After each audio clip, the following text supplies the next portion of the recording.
Hello there. Can I confirm that everybody can hear me, please? Just while we start this up. There's a bit of a delay.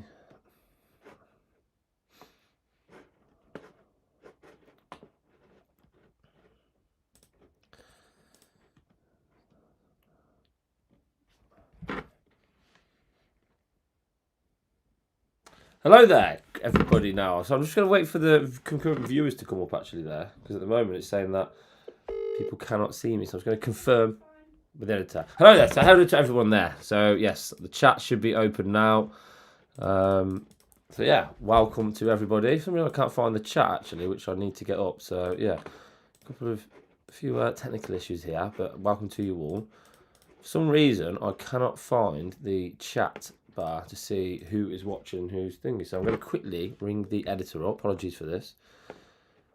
Graham, I just can't. Hello, Graham. I just can't get the chat up for some reason. Oh, right. Okay.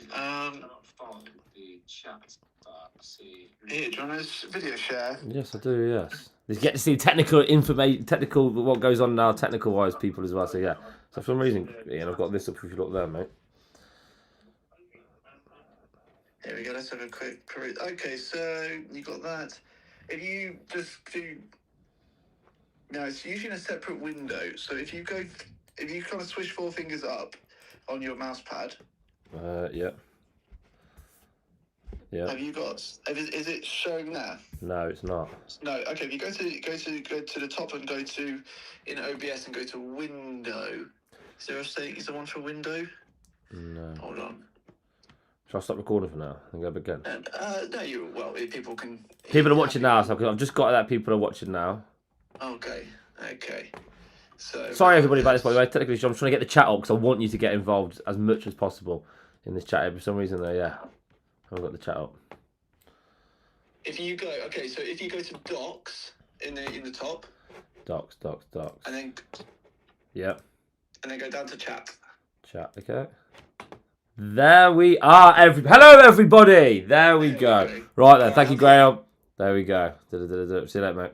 Hello to everyone. We're starting. Apologies for that. That was a technical error there. I just couldn't see your chatting there. We needed technical support. So I apologize wholeheartedly for that. But here we go. Welcome to Barking Mad Betting Live on this beautiful Sunday, 25th of January. And welcome to you all. And we have, as always, some open race action at Towcester. Again, the reason I was doing that because I couldn't see any of your chats on there. And I wanted to make sure, as always, that you get involved as much as you can with them chats as well. Let me know thoughts on the racing over the weekend, how your week has been, and your thoughts and fancies for today as well. And let's quickly look at the card, and then we will get to obviously our special guest coming up as well. So for this video, we've got we have 313's the first race, and we've got 1, 2, 3, 4, 5, 6. I am going to stay for the 506 as well. You are welcome there for that stayers race as well. We have a mixture of graded racing, good graded racing though, and we have races over at 2 bends, 4 bends, and 6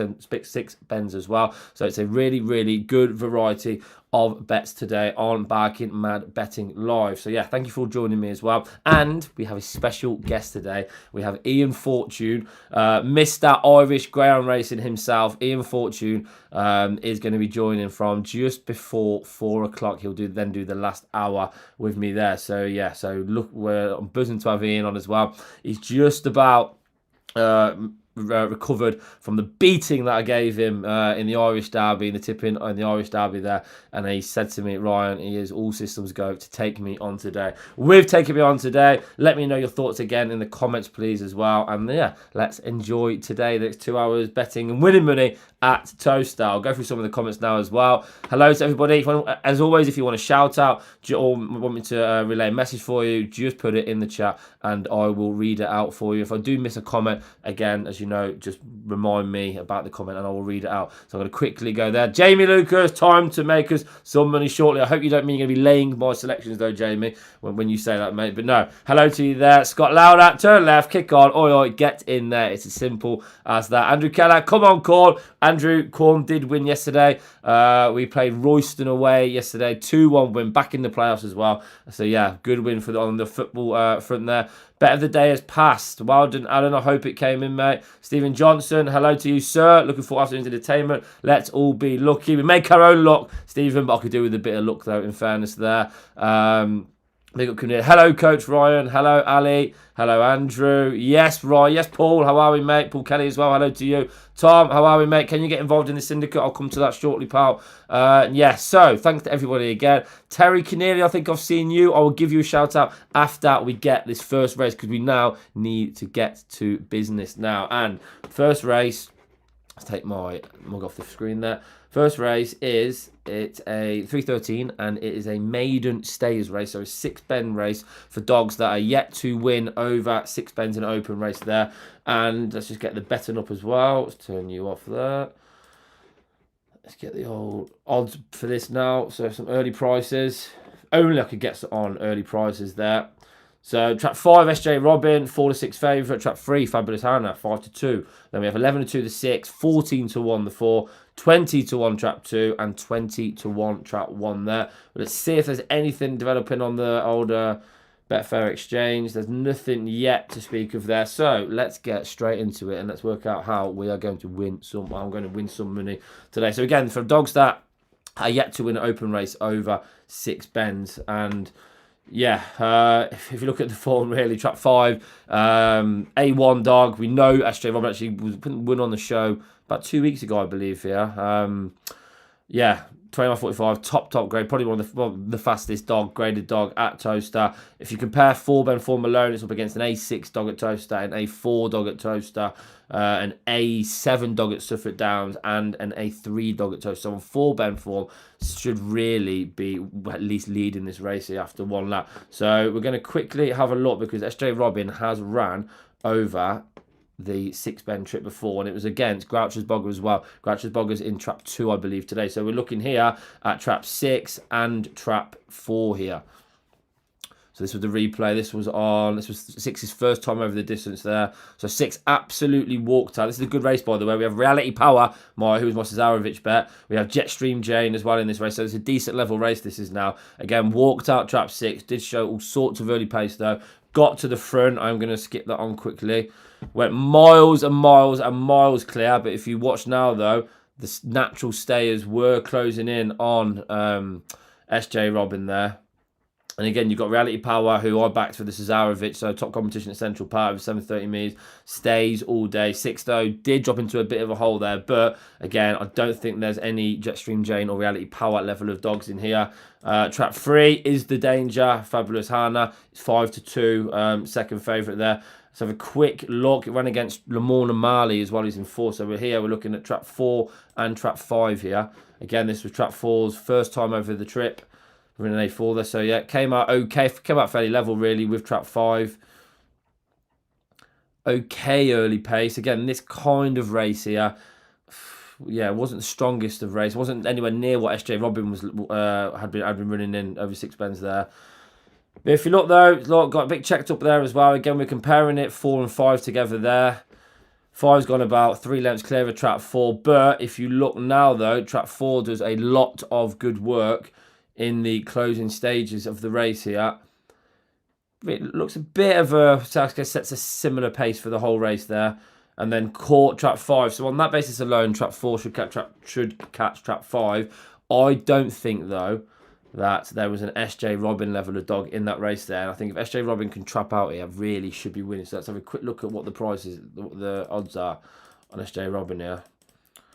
So currently around about 1-2 there, though. So we may have to play a little forecast bet there with that one. In terms of other dangers as well, let me know your thoughts on the race in the comments as well. Ivyhill Willow, been running S2 grade. Leeds, again, doesn't look like really staged, particularly this whole 712 metre trip here. But good early pace, decent 4-bend pace as well. So I guess could be in the mixer as well with this. Again, I don't think it's going to be in the same level as SJ Robin, though. I do think SJ Robin will be winning this race here. I'm going to hope and see if I can get as close to 4-5 as possible on SJ Robin. If not, then we may have to play a little forecast. But it's been absolutely smashed 1-2. Right, let's have a look at what we're thinking then. So What are you lovely people thinking as well? I will reply again about Oxford and stuff like that. 5 ought to win, but no bet odds on. Yeah, at that price as well, 1 to 2. That is so short. That is on SJ Robin. There, we're probably going to have to play a little forecast here. Let me know your thoughts on the forecast as well, please, for this race. The 6 gets picked in S2 and looks a rank non-stayer. Yeah, again, this is a race for the non-stayers, really.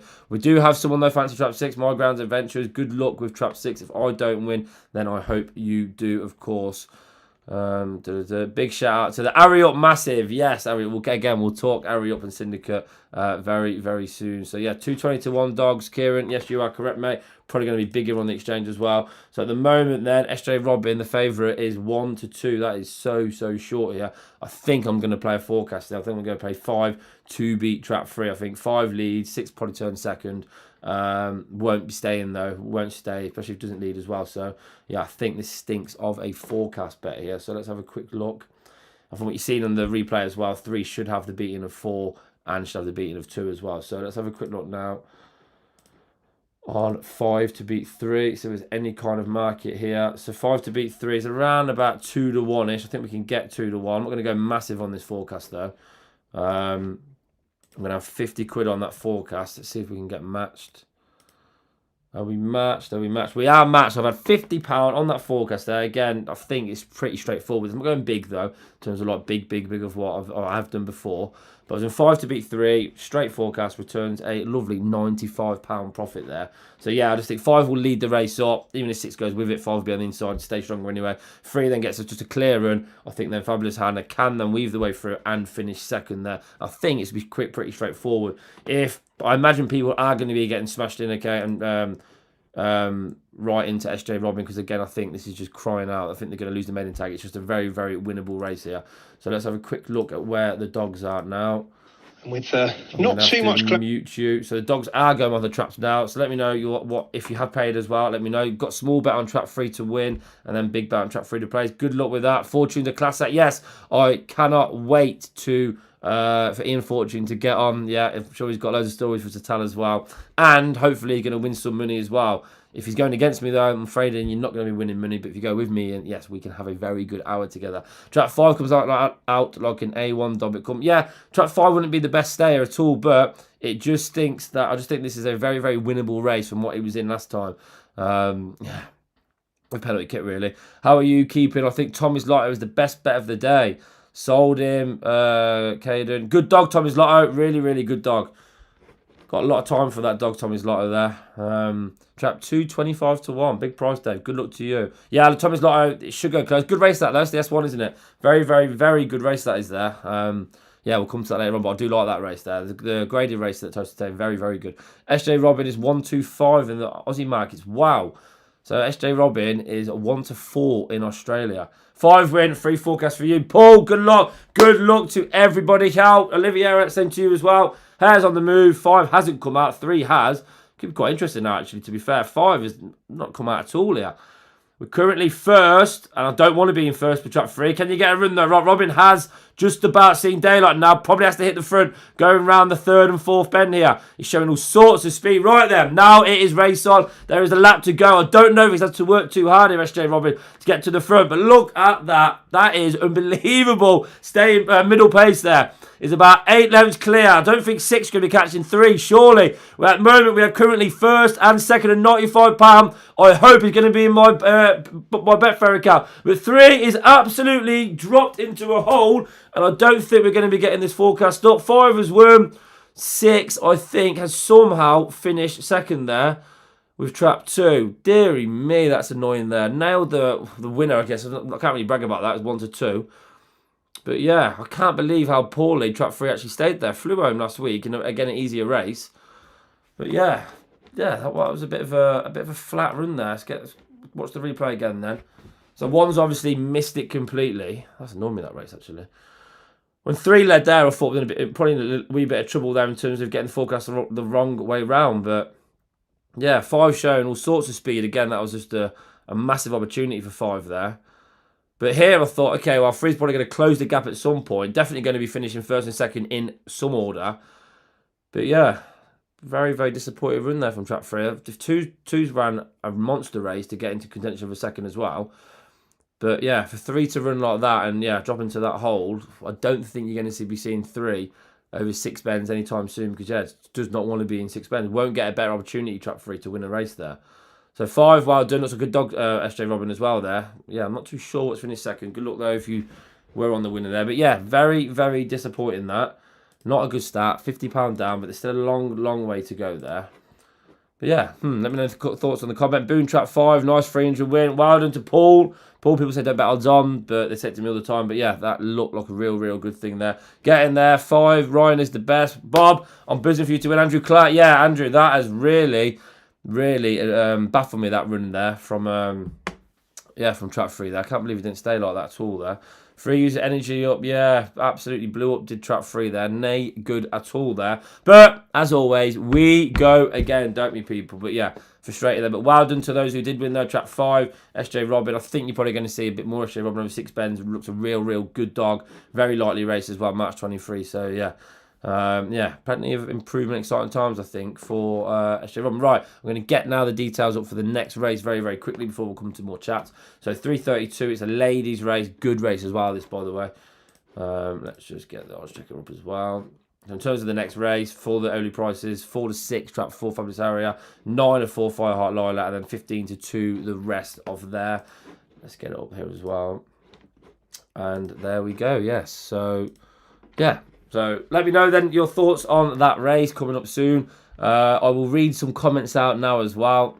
Big up Canary. Yes, Bristol lad. Payday as well, Bristol lad. I believe it is for you, isn't it? You reminded me last week. So yeah, congratulations on payday. Hope it all went into your account nice and smooth, mate. Can I still get... So the syndicate, unfortunately, no. The syndicate for the first dog, Harry Up, is now full. We had about 130, I think it was, in total get involved. And I had to cut off at some point. Tried to get as many people involved as possible, but I had to cut off at some point. But there may well be other dogs as well that the syndicate that I purchased and looked to syndicate out as well. So yeah, so plenty of exciting times. I think we're going to do one. Try and get one for the derby as well. Hopefully, Harry Up's going in the derby. It's fast, very, very fast bitch.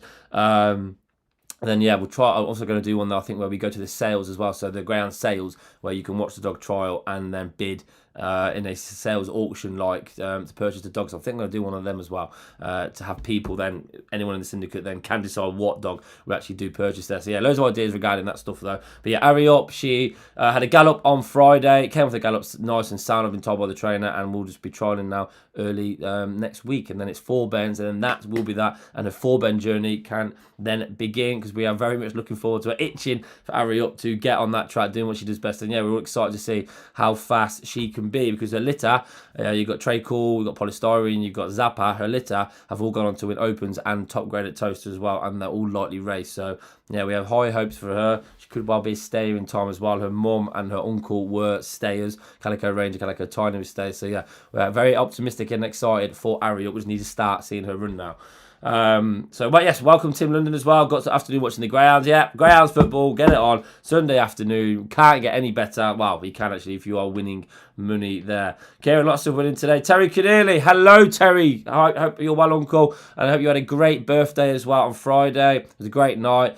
Yeah, so many people came for you as well, which I do think surprise you as well. But hello Terry Keneally. Terry Keneally is the second best judge in the Keneally family, and I'm not going to say who's the best one is. I'll let you all decide that. It's me, by the way. Tech support Stephen, we fixed all of them technical issues there.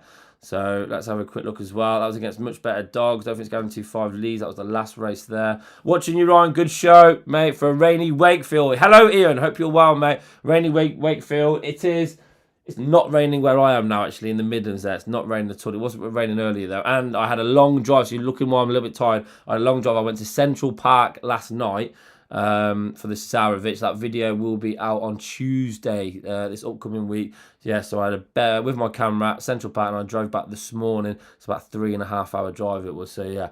So, yeah. But, look, dust myself off. And as always, we go again. But, yeah, Central Park video will be out on Tuesday. Thomas, I have just replied about the syndicate, mate. You can't get involved in this one now, pal, but there may be other one coming up very, very soon as well. Trap 5, return SP, 4 to 5. Trap 4, Jose. Trap 4, the next is the nap of the day. I can absolutely see why there. Dead heat for second, so again, good luck with everybody. if that. So I think you get half your stake back for the if you did 5-2, 5-6 there. So yeah, well done to those that did nail that. I did not, and I'm £50 down. Can I get a shout out to me and the boy watching Melbourne, Australia? Tom, hope you are well in Melbourne, Australia, mate. I hope the weather is a lot better than it is here, and I hope you are having fun watching back in Mad Betting. What's the time? Tom, let me know what the time is in Melbourne. Is it 12 hours behind in Melbourne? I also did do a Australia racing in my office as well, so I recorded an episode of betting on Australian racing as well, which may come out next week or the week after that. So yeah, for the Australian viewers, keep an eye on that as well, because yeah, that's a video that's coming out and it was good fun as well. A little bit out of my comfort zone there, but I did enjoy doing it completely. Yes, Simon, unfortunately the dogs didn't stay the net for Savile Road. Sure, it was my old man's quote. I'm not sure on that quote, Simon. If it's clean, then post it again, mate. If it's not clean, then yeah, keep it.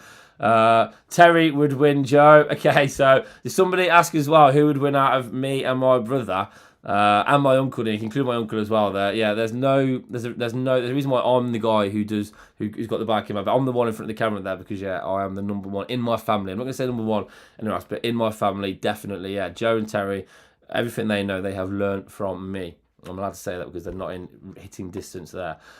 So yeah, so did you watch, any of you watched Monge's Wild? And question for you then, is Monge's Wild the fastest ever staying dog? I think pretty close to that. I think a few people though suggest that the standard of opposition and competition around at the moment isn't as high as it has been before. That probably is true for that. But is Monge's Wild the fastest ever staying dog that you've seen? Did the track record at Towcester. If you haven't Central Park last night, if you haven't watched it, I think it's on social media somewhere as well. Let me know about that. Let me know your thoughts on that as well. But have a look on Twitter and X. For Monge's Wild monster run last night, beating Romeo Empire. And actually, for those on X, if you haven't seen it already, check out that Australian Greyhound. I'm going to get the name of it now quickly. But whatever you're doing, have a quick look now and watch Reborn Hostility in box 3, the white jacket race at Richmond. I think it was 2 days ago. Whatever you're doing, go and have a look at that now, because I don't think I've ever seen a run quite like that ever. To be fair, that gave Skirlow Champ a run for his money, the great Skirlow Champ. So yeah, look at that then. Go on X and have a look at that run, and then let me know your thoughts on that, because that's probably one of the best runs I've ever seen there. So yeah, I think that's gone viral as well. I think it's got hundreds and hundreds of thousands of views, which is good to see there. Right, then we've got 9 minutes, so quickly read some comments there, and then we'll get stuck into, because I'm £50 down, stuck into the next race, which is a ladies' race. Tom, let me know the time, mate, in Australia, please. 2:22 a.m, Tom. Tom, I respect that commitment from you watching me all the way down there, pal. Thank you very much for that, mate. Yeah, so yeah, I hope you're not got school tomorrow, is there? Yeah, gonna be school tomorrow, so yeah, I hope your boy's not in fact, how old is your boy actually? If you've got school, I hope it's not gonna be too late there in bed. But thank you for watching. I appreciate that commitment there. They are the levels of commitment that we love on Back in My Bed. Watching with interest, right? Good luck, mate, following your kid. Mark Johnson, Flint. Mark Johnson, hello from North Wales, pal. Thank you for tuning in. A. Harrison, correct. Had been evens on the machine, it would have been a bet. I agree, Rick. Yes, I do agree. I wanted to back SJ Robin, but that price is a little bit of doubt in terms of if we stay or not. So yeah, I chose to bet the forecast, and that was a bad decision because I'm £50 down. So let's get into the next race now anyway. So move this camera around quickly. So we are now looking at 3:32 at Towcester. So we've got Always Righty Trap 1, Joy Wild Trap 2, Baby Warrior Trap 3, Fabulous Aria Trap 4, Fire Height Lilac Trap 5, Chloe's Lexi in Trap 6. The betting 4 to 6 to 4, 9 to 4 Trap 5, 15 to 2 best price. Quite a big price that I think. Baby Warrior Trap 3, 8 to 1 Trap 1, 16 to 1 Joy Wild Trap 2, and 40 to 1 best price on Chloe's Lexi in Trap 6. So how we see the race. Let's see if there's any money on the exchange yet. There isn't as of yet. So how we see the race, and there's a few lines of form here where the dogs are raced against each other. So I think I backed Trap 4, didn't I, last week against Slick Sentinel here. And yeah, she ran a monster race last week. Did Fabulous Area. Slick Sentinel's a derby level dog, semi-finals derby. And she put in a unbelievably good run here. Last week. But I'm going to get a line of form up. When raced against Fire Height Lila. This was on the 11th of January. And we're looking at trap 3, trap 2, always right as well, is in the race today, and trap 5. So we're looking at 3, 2, and 5. This was on a couple of weeks ago. Fabulous Area is in trap 3. Fire Height Line 5 was right in trap 2. So came out relatively well. It's gone to the bend with trap 2, which I think is key. They found a little bit of trouble there as well at the bend there. Trap 2 went miles and miles clear. But if you look at the running that Fabulous Area did on that back straight pace, she's absolutely motoring down the back straight there. All run like a dog possessed she is, the girl there. Get Up Measy for the Weather Volcano did go on to win there. But if you look at that, Fabulous Area's probably lost about 8 lengths in running there, that first 2 bends, and still gone on to beat Always Righty. Now, it's not going to be plain sailing, I don't think, because you've seen Always Righty does have good early pace, but there's about 8 lengths between them two there. So we're going to... And with that then, I think Fabulous Area leads up trap 5 as well. We're going to look at just another line of form as well, very, very quickly here. So we're looking at Baby Warrior, who was in trap 2. Fire Height Lila trap 4. Fabulous Area in trap 3. So we're looking at 2, 3, 4. Another line of form here. The replay. Again, this is why replays are key. So we're looking at 2, 3, 4. This was in the end of December, so a couple of weeks ago. Baby Warrior in 2. Area in 3. Lila in 4. So there's a little bit of congestion there straight at the start. But again, Fabulous Area, though, leads up Baby Warrior fair and square there. 4 did lead the race, but 3 didn't really get any sort of a clear run into that race there. Again, though, showing really good back straight pace did Area. She's a classy, classy bitch, she is. But on that evidence there, though, 4's a good winner there. But, and we'll come to it now, Area, it took a while to get past trap 1. Evolution will just stay as well and ended up getting beat 2 lengths there. So there's a bit of reverse form there. But based on that, what I see then, based on trap 4 being moved out slightly, who I think will be fine with that move there, I think Fabulous Area can trap out, can probably turn second, and then I think that will be there. Any sort of a clear run for Area, I do think she will win. So I'm going to quick look now what the price is of Fabulous Area. So there's no real market yet still. We're still about 5 minutes away. So yeah, you'd hope there's going to be a bit more money in the old exchange there than the £56 that's in there. Let me know your thoughts about the race then. So I'll reply to some now. Baby was bullied. Baby was bullied, yeah. Tim just throwing dice. Hi, Ryan, love your videos. Question, what ground track was my first? Paul Kelly, my first ground track was Hall Green. So yeah, from Hall Green was my first ever ground track. And then it was Hall Green, Warwick flapping track, Hinkley flapping track as well. I think I went to a couple more. Norton Keynes flapping track as well. And then Coventry as well. So yeah, Hall Green was my first one though. My dad was a regular down there. Took me probably from the age of about 4 onwards. There's a park right in the far corner as well. I used to love going as a kid. On the 3rd and 4th Bend there was a park there. So yeah, I used to try and beat the dogs down the back when I was a wee nipper and then playing the park there. But yeah, Hall Green was my first one, but also the flapping track as well. Bob Allsop, so Chris Allsop was a Greyhound trainer a couple of years ago. His dad Bob also trained dogs, and it was a proper like flapping trainer.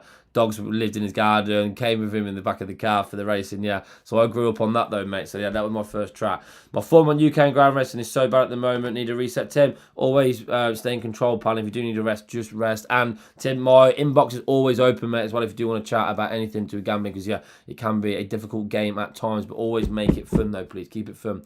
Fun stops do actually stop. That is a genuine thing with backing, man. And I do this, mate, so you don't have to as well. So please know that as well. UK Darren fan, big up, Ryan. Big up, Darren. Pleasure to have you on, mate. Andrew Clark, I think you have to go big on Area, mate. Area does look like a good thing, but again, it's so short. What is going on here? At that price, could I back Fabulous Area at 4 to 6? Probably not. I've got a big fancy coming up soon, actually, race, but 4 to 6 in that draw, I don't think that is a... Yeah, I wouldn't bet someone else's money. I don't think Area there. I think she'll win the race, Fabulous Area, but yeah, I'm not quite sure that is the best of draws, Fabulous Area there. Let me know your thoughts if you do change them. But yeah, if she was in trap 2, I think, yeah, okay, absolutely, I can see why. But that price there, I'm just not too sure there at all there. I think Fire Height Lila's got a lovely draw on the outside. Stays well as well, ran really well. Not so steady there. So yeah, I'm going to have a quick look at what price Fire Height Lila is for the place market here. Because, yeah, I think if Fabulous Area doesn't win, then I think Fire Height Lila can. So, yeah, I was going to have a little look at that place there. If I was going to do a forecast, it would be 4 and 5.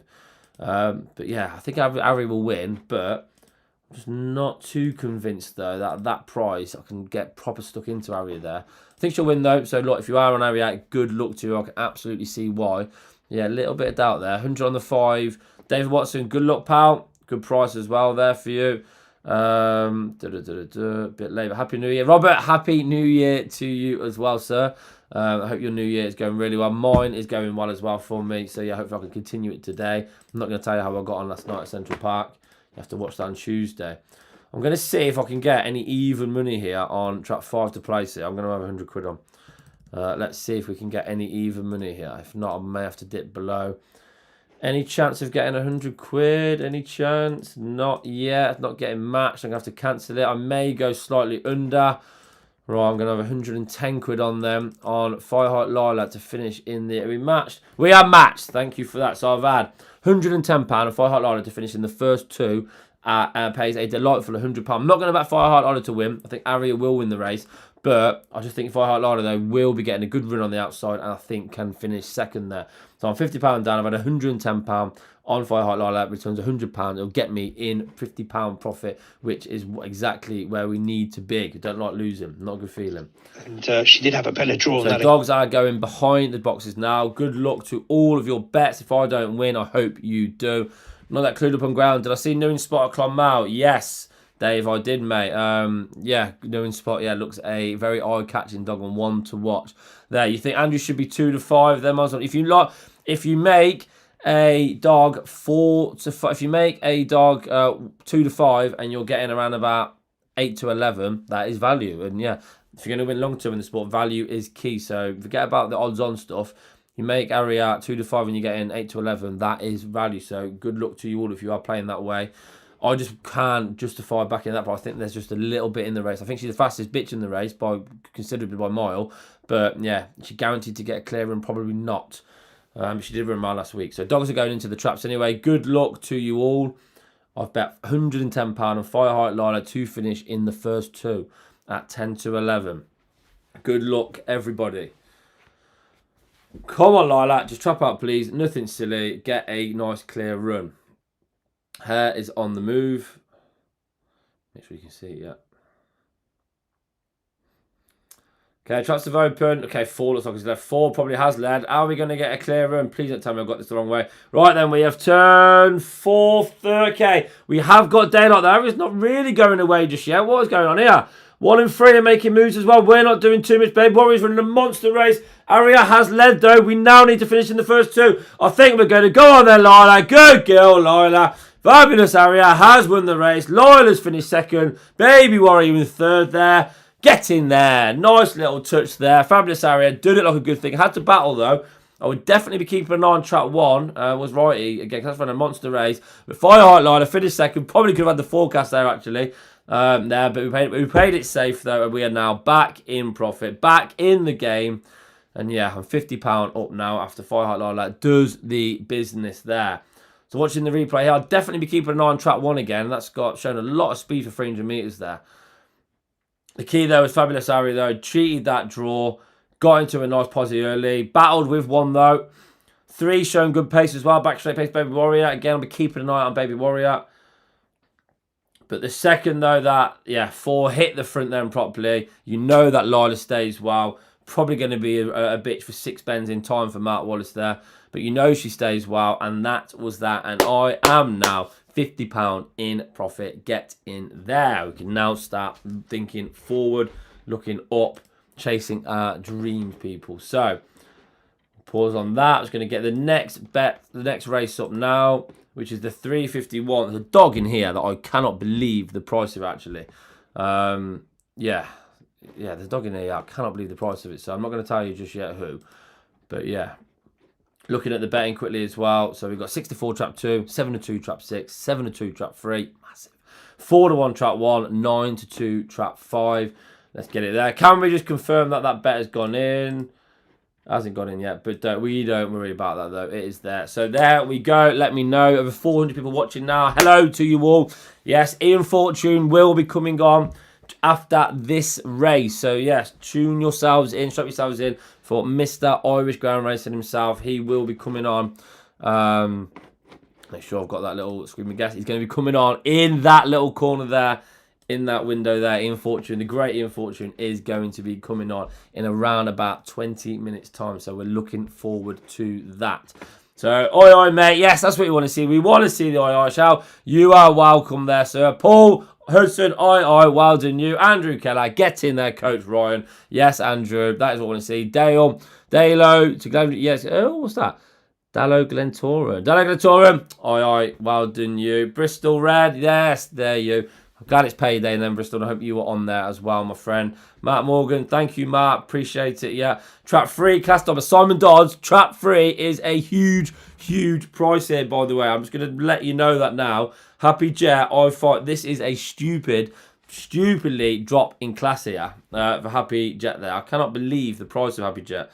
Yeah, but massive price there. But we will get to that very soon. So, when you talk about value, Daniel, let's read this question, mate. Why are all your bets not to plays? Quarter the odds first 2 on Betfair, always better. So, surely that is where the value lies. I do actually agree with that, Daniel. I do like a place bet, Dan, if you see that there. I do like place bets. And yeah, I guess there is value, to be fair. If you're getting a dog who is, say, 9-4 and you can get even money on the place, then yeah, that definitely is over quarter the odds. And you're not losing half your stake as well if it doesn't win. So yeah, place bet, I do think, is where the value is. If that is, yeah, that's the way to look at it. I think if a dog's, say, 20-1 and you're only getting, say, 4-1 on the place, maybe, then yeah, that wouldn't be value. I guess you can get quarter the odds elsewhere. But yeah, place bet, I think, is definitely where there is some value to be had and to be won. So, let me know your thoughts. Let me know again who you think the best stayer is as well. And if you looked at that race from Australia that I mentioned there, because yeah, that was just an unbelievable race in the week there that I watched. Probably the best explosive starting race I've seen. I think the commentators as well had a really good time doing it as well. So that is good to see there. So yes, let me know your comments and your shout outs. Tom Ladd, my ground is called Ari Up. I have Clona King, who hopefully will be back in about 2 weeks' time. We're going to see. He did Grassi's. Hopefully he can get back on the track. We'll find out in about 2 weeks' time though if he cannot. If not, then he'll be obviously retired and he will have a lovely home waiting for him. But my bitch now for the syndicate is Ari Up. So yeah, she had a gallop on Friday. She'll trial in this upcoming week now. And yeah, all being well, get her in A7 and then yeah, we can watch her start her journey then and hopefully go and win the Greyhound Derby. I don't think she'll be doing that, but yeah, we will see that. Commit the other way, Tom. Back in Australia, dogs in the early hours of the morning here. Okay, Tim. Okay. All right, Tim. So, yeah, Australian racing was very, very tough in fairness. But, yeah, Scott Lauder, well done. I'm so proud of you, Scott, for your badge.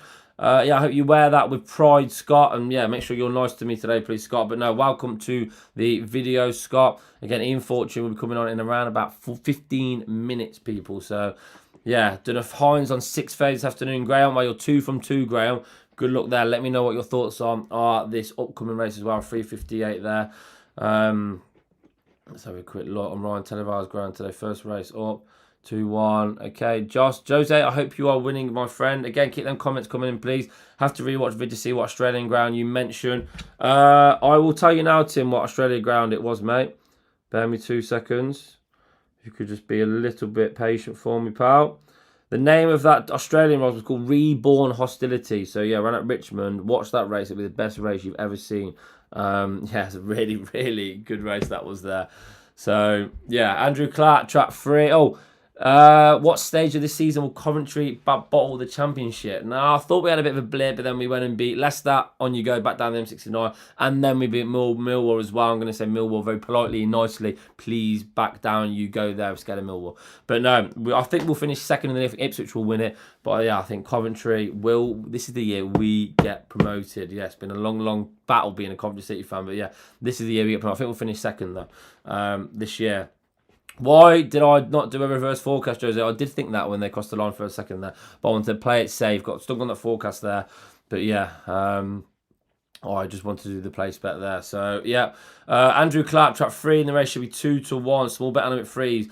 I think 7-2 available on track 3. Happy Jet is massive, by the way. So yeah, very elegant. Paul Jordan, very elegant. That's the bitch, isn't it? Very elegant. If she's in track 1, then I guess she'll go very, very close in that race. So good luck to you. Yes, Macaulay, my friend. How are you, mate? How is Wales treating you? Have that government been called out for that shambolic decision to ban ground racing in Wales? It's going from in Scotland as well. And if you look into the reasoning and why the racing in Scotland is getting banned, it's an absolute disgrace what is going on there.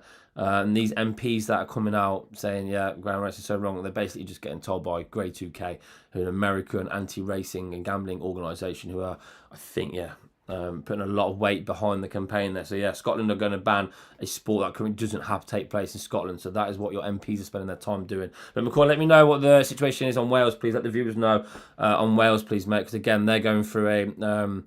they are appealing that decision to ban ground racing in Wales, which is, again, it's just absolutely farcical and nonsensical. But yeah, that is the world we live in at the moment. Macaulay, let us know, though, please, mate. Any update on that? No Ian Fortune. I'm off stream over 30-year-old, not as... James, I've said to you, James Coatley, this is where people need to listen, please, James. Ian Fortune is coming on at 10, just after this next race, James. So if you're still with me, James, if I mention, he's coming on just after this race here. So yeah, he'll be on at about 5 to 4, James. So if you can wait 15 minutes, James, you'll get to see Ian Fortune. You can ask him whatever you like, James, within reason there. Peter and Love, Mustafa Hadji, Stephen Grizovic. Yeah, Gordon Strachan was my own boss, actually. He was the manager when we were in the Premiership there. Dion Dublin, Darren Huckabee, to name a few. Yeah, Coventry. That was the good times there. That's when I was a wee nipper. I used to go to every single game pretty much home and away there.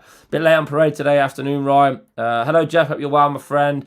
Next race forecast 2-1. My Grand Adventures. Good luck to you. I'll come to that race in about 2 minutes' time. 6 wins just because you've backed it. Trust me, so jammy. Hot Stepper, share some of that good luck, please, with all the viewers on today. Get on the 6 in the next race. Yeah, we'll come to the next race in about 1 minute time, though. So, yeah, afternoon, Rye. Can you see the old Hinkley trap from my window? Great days down there. Yes. Yeah, Hinkley Trap. Oh, you drive underneath it on the A5 actually there. Yeah, you just turn off the A5 there. Yeah, it's a shame that it went, but all flapping tracks have gone anyway, haven't they? Afternoon, Roy. Watch documentary Ballyrig and Bob. Marcus, I hope you're well, my friend. Marcus, send me the link on Twitter, please, to that, please. Ballyrig and Bob, Hogwash. I will follow that. So send me that out on Twitter or X, please, mate, and I will have a look at that. Macaulay, not getting anywhere soon, Roy. That's the main. Election in Maine, if you can, please don't vote Labour. It was a dodgy vote. Yes, the voting stank regarding that there. Don't vote Labour. Yeah, I think, yeah, it's probably the same for England as well. If you like ground racing and horse racing, yeah, think about who you are going to vote for. Picking people homeless in suits, picking on grounds, disgusting. Yeah, I know, the Welsh ban, the Scottish ban is, yeah, it's baffling to me, but these people have agendas, don't they? So, yeah, right then, let's get stuck into the next race now anyway. So, I've got a decent fancy here. So, 351 Towcester is an A1 grade, so good level of graded racing here. I don't mind A1s whatsoever because they're good, consistent dogs as well. So, we've got Make It River in Trap 1, Dumbo Formula at Trap 2, Happy Jet Trap 3, Spiridon's Elu's Trap 5, Knockout Joe in Trap 6. There is a line of form here. Let me just get it now. So, we're going back to the 7th of December where Trap 2 raced against Happy Jet. So they were in Trap 3 Formula and Trap 1 Happy Jet. They're now today in 2 and 3. But here we're looking at Trap 1 and Trap 3. Again, this is why replays are key. This was last month. The traps have opened. Trapped out relatively straight. 3 didn't get much of a clear in there, but 1 has led the race there. Very, very messy race though. Again, all really bunchy. None of them got a clear run there. This was in a maiden race.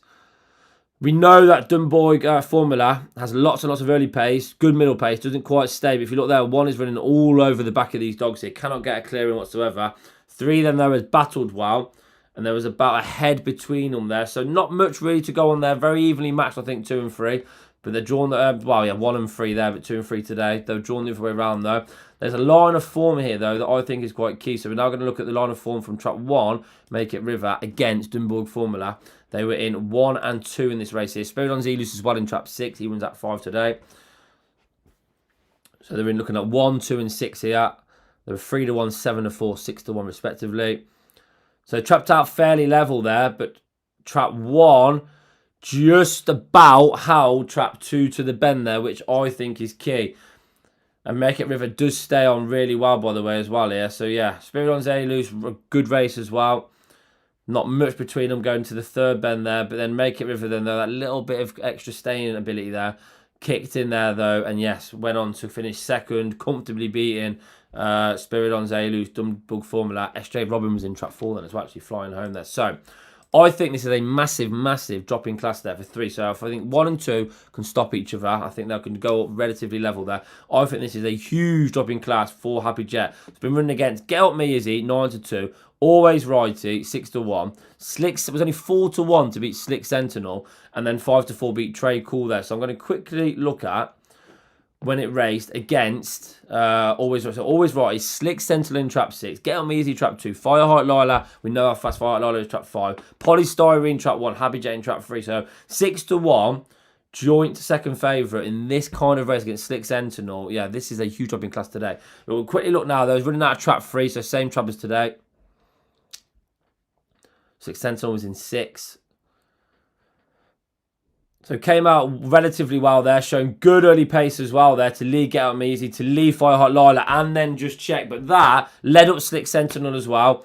So that from Happy Jet is really ridiculously good early pace there against decent dogs as well. Some good dogs there. Slick Sentinel then obviously goes on to finish second actually in the race there. But Happy Jet, no sort of a clear run. Polystyrene stays well anyway. So we know that Fireheart Lila stays well as well. And yeah, finished last in the race. But that race there is far better than an 5-dog A1 race. So for me, if Happy Jet traps out like that and gets any sort of a clear run, I think we'll go on to win this race here. I think that 7 to 2 was absolutely humongous early on. So I'm going to quick look now at what the betting is now. So Happy Jet now, yeah, 6 to 4. That's 7 to 2. If you got on that 7 to 2 after I warned you, you are very much welcome, by the way, there. But this is a huge drop in class for Happy Jet and a huge opportunity. For the dog there, though. Let me know your thoughts in the comments as well. So let's have a quick look then. Trap 3 in this race. Yes, I agree. I bet on 3 in the 356, 351. Is it actually? Let me know what race that is actually. Afternoon right. Let's have a quick look at the comments. 4 is a non-runner. Yeah, no trap 4 in this race. Wales will go for the next 5 years. According to your contact, Simon Dodds, that is what we want to see. Good stuff indeed. Happy Jet is getting smashed in. Need to get in. Yes, I've missed that 7 to 2, Andrew. I hope though that you did. Happy Jet 15 to 8 on 130. Well done. Hot Stepper trap 6. Good luck to you, sir. What price is Happy Jet now? So absolutely smashed in there. So you people have listened there, because it's an absolute avalanche, a stampede in the betting ring there on Happy Jet, who is now 6 to 4. It was 7 to 2 earlier everywhere. 7 to 2 was Happy Jet there. Yeah, huge. Looks to have a huge chance here. I may have to play a little forecast here. This was a big fancy, but 6 to 4, that does look quite short. Oh, dear, it's not guaranteed to lead. I think it will lead and win.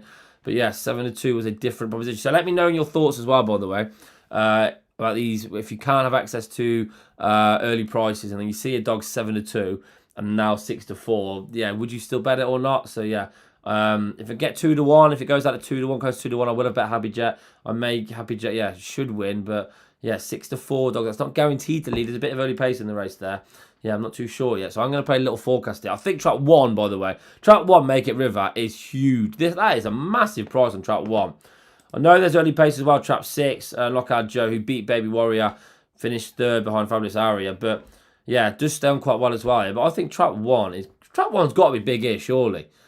Has to be big here. Like, yeah, consistent times can lead up trap 2 there. Yeah, I think trap 1's a big price here. So Happy Jet is currently 6 to 4 at the moment. We need that market to have more money in that Betfair market. Push the price out. But yeah, trap 1's a big price here. I might have a little play on trap 1. Your Miss 4's got on. Good luck to you, Michael. Miles, yeah. Trap 1 to place Matt Morgan. I agree. Ryder, hello to you, Ryder. Hello, sir. Thank you for joining me, Ryder. 6 wins, it's easy. 3 to beat 2, I can see that. Coming for 2 a little bit, though, still some good money there. So yeah, so we've got 6 to 1 trap 1. We've got 11 to 4, 2. 6 to 4, 3. Oh, makes me sick. We've got 6 to 1 trap 5 and 7 to 1 trap 6. Go on the 3. Trap 1 looks nailed on. I think trap 1's massive here. I think trap 1 is massive. I can see your reasoning behind why you'd fancy trap 6 as well, but I think trap 1, Make It River, is a huge price here. So let's have a quick look at one. 50 quid up here. So I'm going to do a little reverse forecast. 1 and 3 reverse forecast here. I'm going to have £10 on that. On a reverse forecast, 1 and 3. Because that's just too big. That's surely just too big, that is. Let's just get this on. So I've done a £10 reverse forecast error on, yes. So if 1 beats 3, £180, cheers. 3 beats 1, £75, still take that. I am at the price as well. I'm just going to have to play. I'm just going to have a few quid. I'm going to have 20 quid on trap 1 here to win. Just because I know I said trap 3, but trap 1 is just too big there for the price there. If trap 1 was say 3 to 1, I wouldn't touch trap 1. But that price, I think trap 1 will come second in the race. And at that price there, yeah, I think I've had a play. So hopefully I've read it kind of wrongish. And I hope trap 1 does go on to win there. But yeah, I just think that is just too big a price there to not have a little player on Make It River there. So I've £20 on trap 1 to win. Also done a reverse forecast though on 1 and 3. 3 goes to beat 1, which I think is the most realistic outcome. I will still be about £55. 5 on the stripes, knock on, Joe. So good luck with all of your bets. If you are playing this race, let me know. Can you lay Bristol Red? Yeah, you can do. There's other ones about BetDAC, Matchbook as well. There are other exchanges out there, but yeah, to lay dogs though, yeah, you want to you need an exchange there. 6 dog to play. It's hard race this, George. I agree, mate. Trap 1 and 6, fair prices. Yeah, I can absolutely see why you'd take on 3 here and bet trap 1 and 3 in this. Sorry, 1 and 6 in this race because that is value. There is value to be had. Them prices for these dogs are huge, by the way. Spirit Alis is no mug either. So yeah, good race here. You smashed Happy Jet though. They've absolutely smashed it. Clear Run will probably go on to win, but yeah, I've had a nice little play on trap 1 at a chance there because the price is just too big. So yeah, bigger the prize, more try and have on there. So yeah, good luck to everyone though. Dogs are going into the traps now. Remember, Ian Fortune is joining after this race. Looking forward to have Ian on. Right then, good luck to everyone. Dogs are in the trap. Starters waved a lovely flag. Hare is on that move. Come on, River. Hope pinch here. Bonus, just come out. Oh dear, has not come out. 2 has led. 3 hasn't led either. 3 has absolutely walked out. Going to get me into trouble here. 1 has turned last. Deary me, trap 2. Double River has led the race there. Happy Jet, I don't think we're winning from there. 2, this could be race over. I've read it horribly wrong as well. 1 walked out, but 2 has gone about 10 lengths clear there. Wow. 6 as well is making a move. So's 5. If you play 6 to place, I think you're well in here though. Make It River is starting to make a run, but it's going to be too late. And trap 2, after all of that studying, all of them replays, trap 2 burst the lid, pinged the lids like that, and it basically put me in my place there. If you back trap 2, well done there. I didn't see him doing that. But yeah, that was not a good race at all there. Trap 2, yeah, absolutely flew. Here's the replay now. Deary me. Read that one wrong. Read that race wrong there. It was all on the break in terms of I thought 1 could hold off 2. But when 2 trapped like that on elastic band, that was that. Thought 6 probably would have gone a bit closer there. But yeah, 2's done a good, it's going to be a good time that. Happy Jet, the money dog, all the money came for Happy Jet. Didn't come out well at all there. Didn't get a clear run. And then yeah, not going to be able to get that back. That kind of deficit back at Towcester against against a Dunbog dog in trap 2 there. So yeah, 2 goes on to beat 6. Good luck there. I read it horribly wrong. Oh, I lost 40 quid. So I'm still £10 in profit, and we have plenty more races to go. So let's quickly get the next race up quickly on our screens, and then the special guest is going to be coming on, and views are going up now as well. The people want to see Ian Fortune. So the next race is a 4-bed Maiden, 409. We have 4 to 5, 7 to 4, 7 to 1, 12s, 14s, 33s. So I'm now going to get a special guest on now. So Ian Fortune, if you are there, would you please like to join? I'm going to ring Ian as well to make sure you can hear and see this quickly. So again, Graham, my editor, make sure you are around, please. But we're going to see if Ian Fortune now should be popping up in the corner of our screens anytime now. If he's here. He said he's going to come on just after that race there. Ian! Hey, Rhino. How are we, Ian? Are you okay? Hear me? Yes, I'm good, thank you. Can you hear me clear, Ian? No. How are we doing? I'm good. Ian, can you hear me clear, mate? Can you hear me all sound? I can hear you just perfectly, Rhino. Just perfectly. That is great to hear there. And everybody, can you hear? If you can hear Ian Fortune, give me a little thumb up as well before we get into battle. So yes, if you can hear Ian Fortune on that, please do let me know. Just needs people now to do confirmation of that quickly, Ian, before we do get started. If not, then our editor, he's echoing. Ian, you are echoing. So No, Joe, hang on. I'll turn off my own sound on my computer, and then you should be able to just hear me from the ears. And then, how's that, Ryan? Is that any better? Yes, I can hear you clear. Can the rest of the people, can you hear now? Let me know. Pilgrim, yes, thumb up. Can everybody else hear Ian fine? Should be fine. Right then, okay, Ian, welcome to Barking Mad Betting, Ian, live. Here we are, Rhino. What can I say? I've said this to you before. I'm Paul Newman to you, being Tom Cruise in The Colour of Money. You know, the old head against the rambunctious sort of outgoing young fella that needs to take the edges off. I'm here to guide you in the way. You know what I mean? I'm like Splinter. I'm like Splinter to the Teenage Mutant Ninja Hero Turtles. I would like to know how long you have been thinking about saying that. You've been pressure on you there. You've been thinking, what can I say to make it hit? And you've come out with that. I can come up with many more if you want. There's no problem. I'm sure there are plenty more to come. But Ian, welcome to that. We've already had a comment. Finally, a real expert is on. So, yeah. So there's no pressure. Yeah, I know. Have you seen him? So, yeah, no pressure, Ian, though, mate. But, yeah, I'm looking forward to the racing today. Yeah, it's good racing. You know, you can't beat the Opens on a Sunday in Towcester. Obviously, you know, I'm only here for 3 races, so, you know, 4 races. The pressure's on. Yeah, we've combination. We've got a couple of stay-in races. We have a 500-meter race to start off, and then there's a sprint thrown in for good measure. But it's a good sprint, so, you know, plenty to look forward to. I think that's the thing with sprints, isn't it? As long as they're good sprints, there's a good level of sprint. I think they still make good betting propositions, don't they? If they're good sprints. So how's your look been? It's been okay. Haven't been trying too hard, Ryan. After Christmas, everyone's stuck for money, and just everything comes on top of what you had once. You know, the kids are busy, and it's just been a strange time of year. Obviously, Shelburne Park is very quiet. So, yeah, I've been watching plenty of racing, but just not getting too involved. Okay, yeah. So I guess calm before the storm, though, before it gets busy, right? Yeah, big time. You know, like, certainly in Ireland, it'll kick off fairly shortly. Now, we're being put back a week because the racing was lost last night, Shelburne waterlogged. So the Gold Cup's gone back a week, and that'll set back everything a little bit. But, no, we'll soon be in the full swing of things. And, you know, it's only a matter of weeks now before we start picking our Irish dogs that are going to win the English Derby, you know. So, to the viewers then, on that note then, okay, let me know any questions that you do have for Ian as well. Yeah, very, very lucky to have Ian on with Barking Mad Betting there. So, yeah, any questions, though, send them in to Ian. Ian, how it goes really, with the viewers go up double probably around the time of the race, Ian. So, yeah, so that's pretty much when your comments will come there. But no. So yeah, so my luck's been alright as well, Ian. So I've been warming up really. I thought this one I've been warming up really. I thought this was the big one though. So I've had a few pre-season games in line for this big clash now. And yeah, I'm looking forward to the racing today. I'm about £10 up at the moment.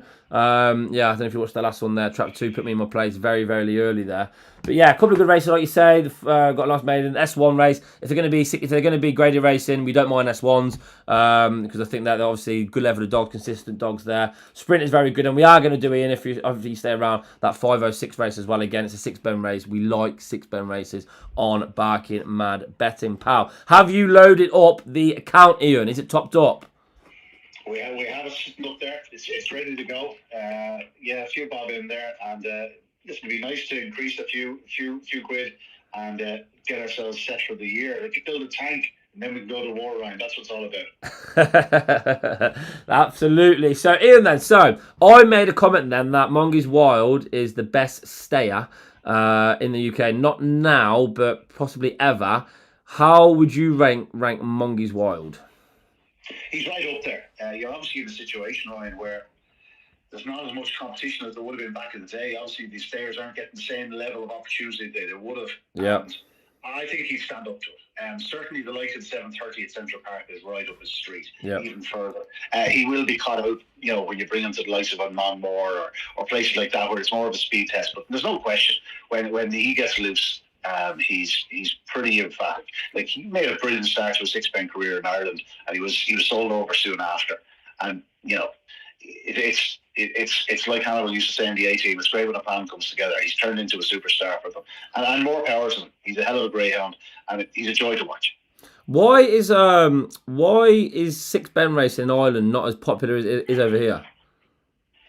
It's very popular. It's just not the opportunities aren't there. It just seems to have died a death somewhat in the last few years. Now there is a concerted effort to try and bring something back, and we've added one or two big competitions to the calendar, but it just doesn't have the same profile that it used to, which really saddens me because we won the Oaks back in 1995, believe it or not, a long time ago. It was actually in the middle of my leaving cert, equivalent of your GCSEs, with a bitch called Full Survivor. She was bought with a potential to go over 6 bends. Yeah. That's the way my father used to think. He always wanted stairs.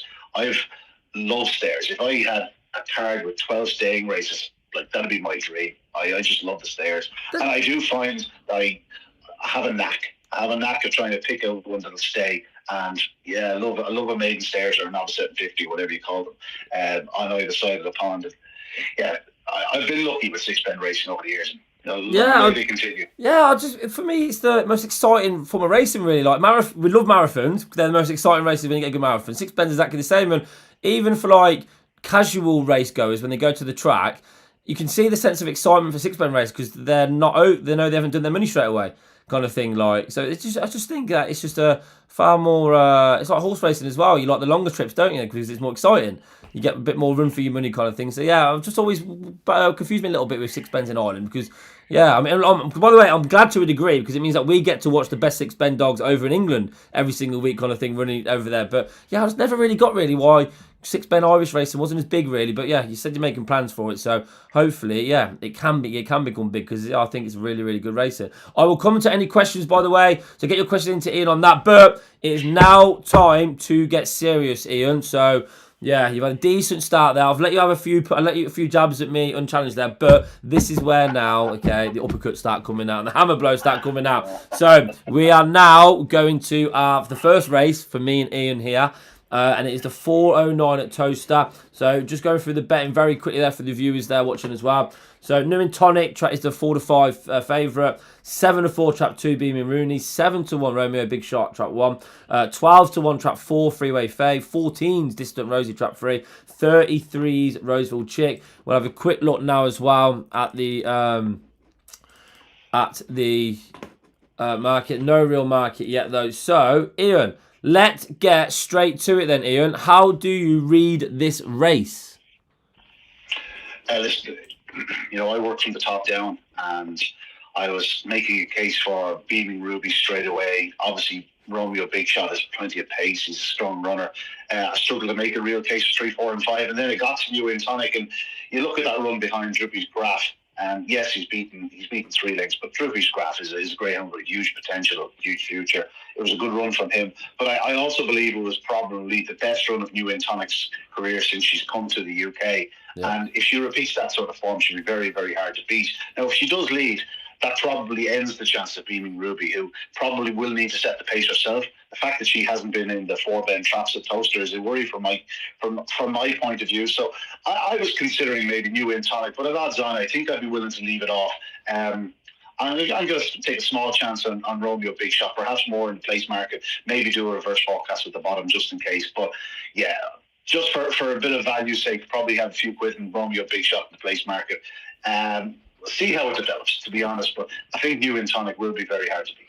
I agree. So I just watched the replay there then as you were going through that, as you were expertly going through that New Tonic there. Bags and bags of early pace. Droopy's Graph is a dog that I think people will have high hopes for this year. And yeah, I think we're going to be seeing Droopy's Graph in challenging the very best this year. New Tonic, loads of early pace. Stayed well last week as well to finish second. Only get back 3 lengths by Droopy's Graph. And yeah, 28.98, the winning time there. At 28.98 in this race, we'll see the dog probably win by about 8 lengths, I imagine here. It's not the strongest of maidens there. Again, I agree with you. New Tonic traps out should win. I'm not probably the most knowledgeable in terms of Limerick form. Beaming Ruby, what are them times like?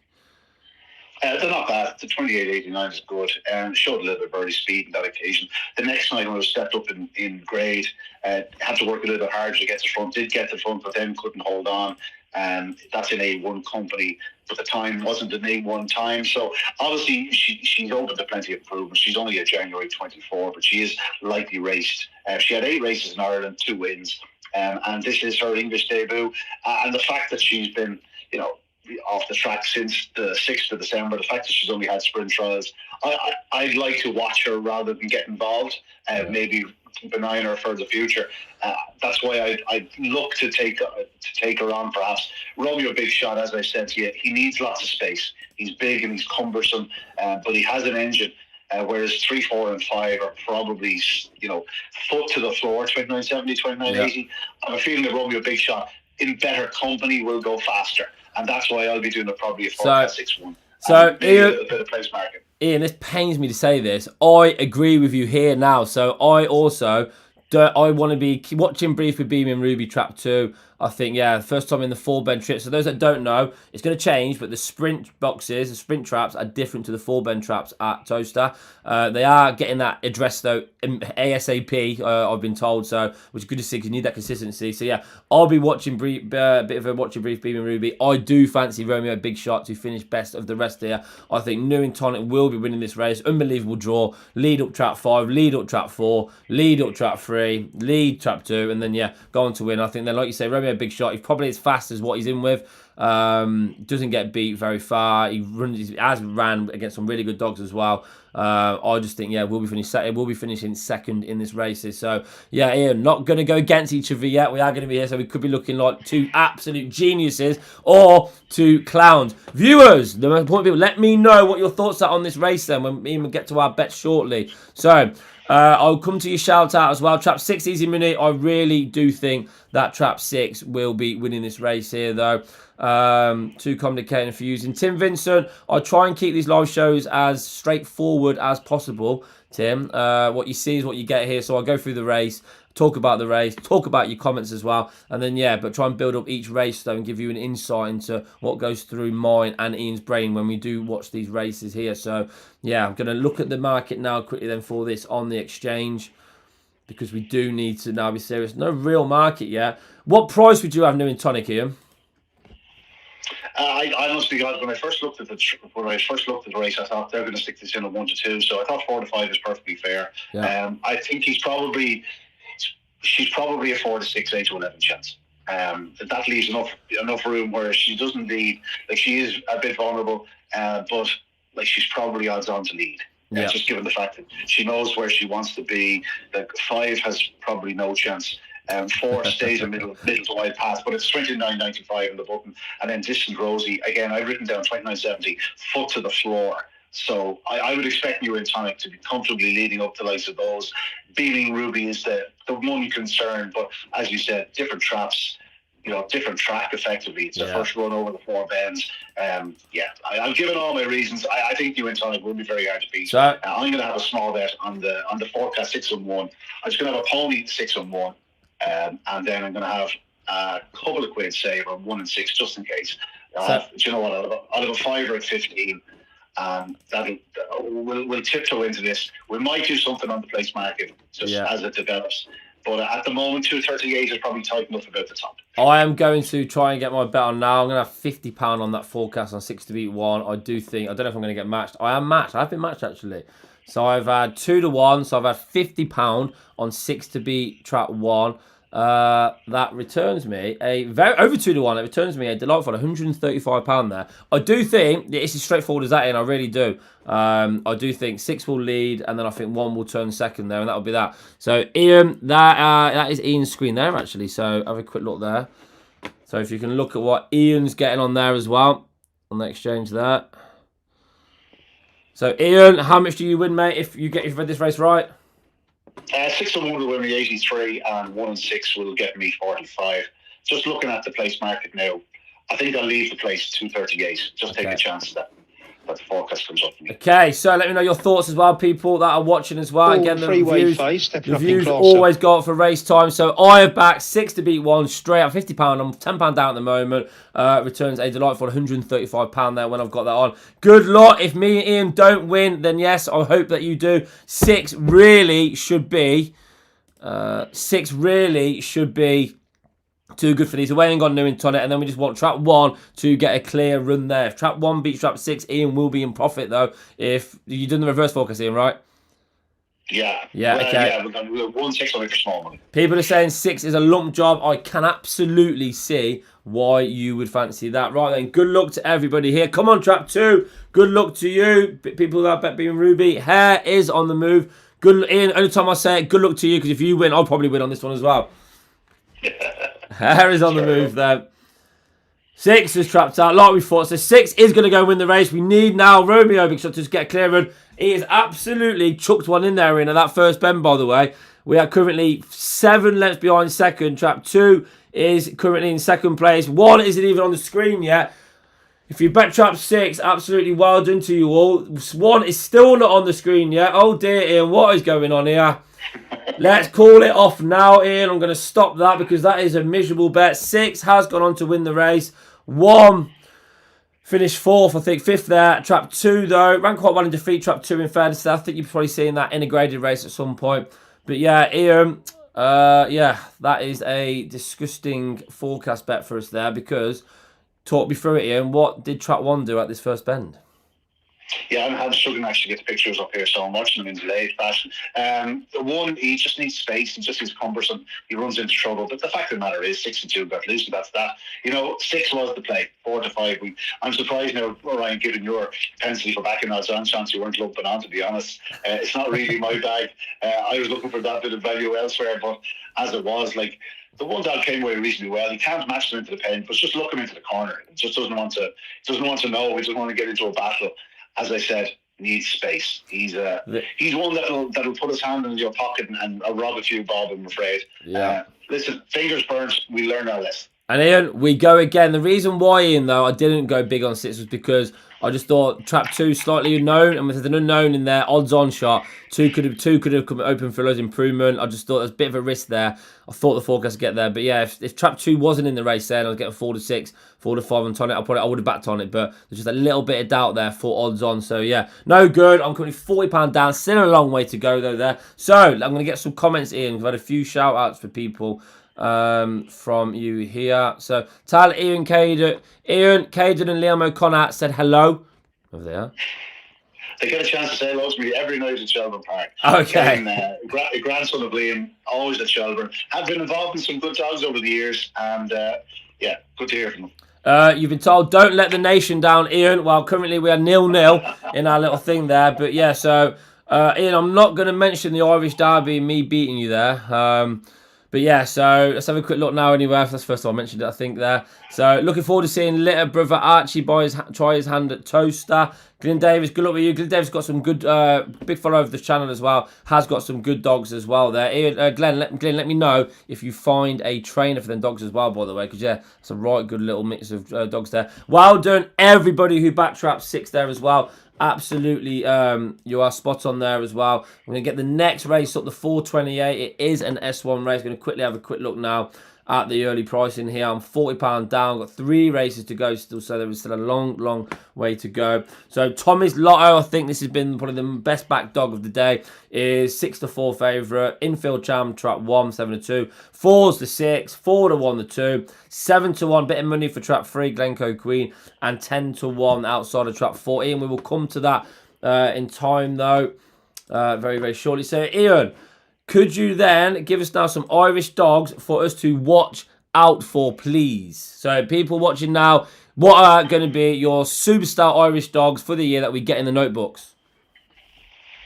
Well, the 5 I gave to SIS Racing was Ballymax Satanta. Ballymax Satanta, okay. It's a special greyhound in the Laurels. He went to the final. He broke the Eagles track record in the early rounds. Was beaten in the final. He found all sorts of traffic problems. But then he went to Shelburne Park in the Winter Racing Festival 550 and really did put it up to cheap sandwiches. Showed all sorts of pace in the feet.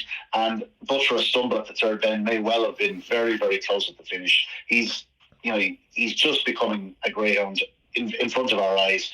And I think he's the type of dog that would be ideally suited to the likes of Towcester. Obviously, Shelburne Park by 50 yards is right up the street also. Yeah. It'd be interesting to see if they do go to Towcester. He's young enough to go to the Kirby Memorial, which is 80,000. So there's a fair carrot there to be aimed at if they wish to go that route.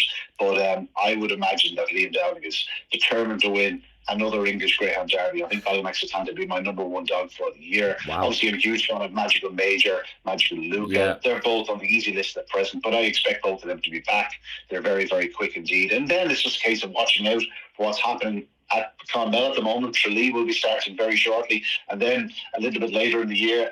But earlier than normal, you have the Champion Open race at Kilkenny, which has produced more superstars in the past than probably any of the competitions. There's loads to come. And who's to say we haven't even seen the Derby winner yet? They may not have even debuted. And that's the key. You know, we have a lot of very, very well-established greyhounds. Like Chief Sandwiches, Bocco's Diamond are both coming back. Yeah. So we can't just dismiss the likes of them.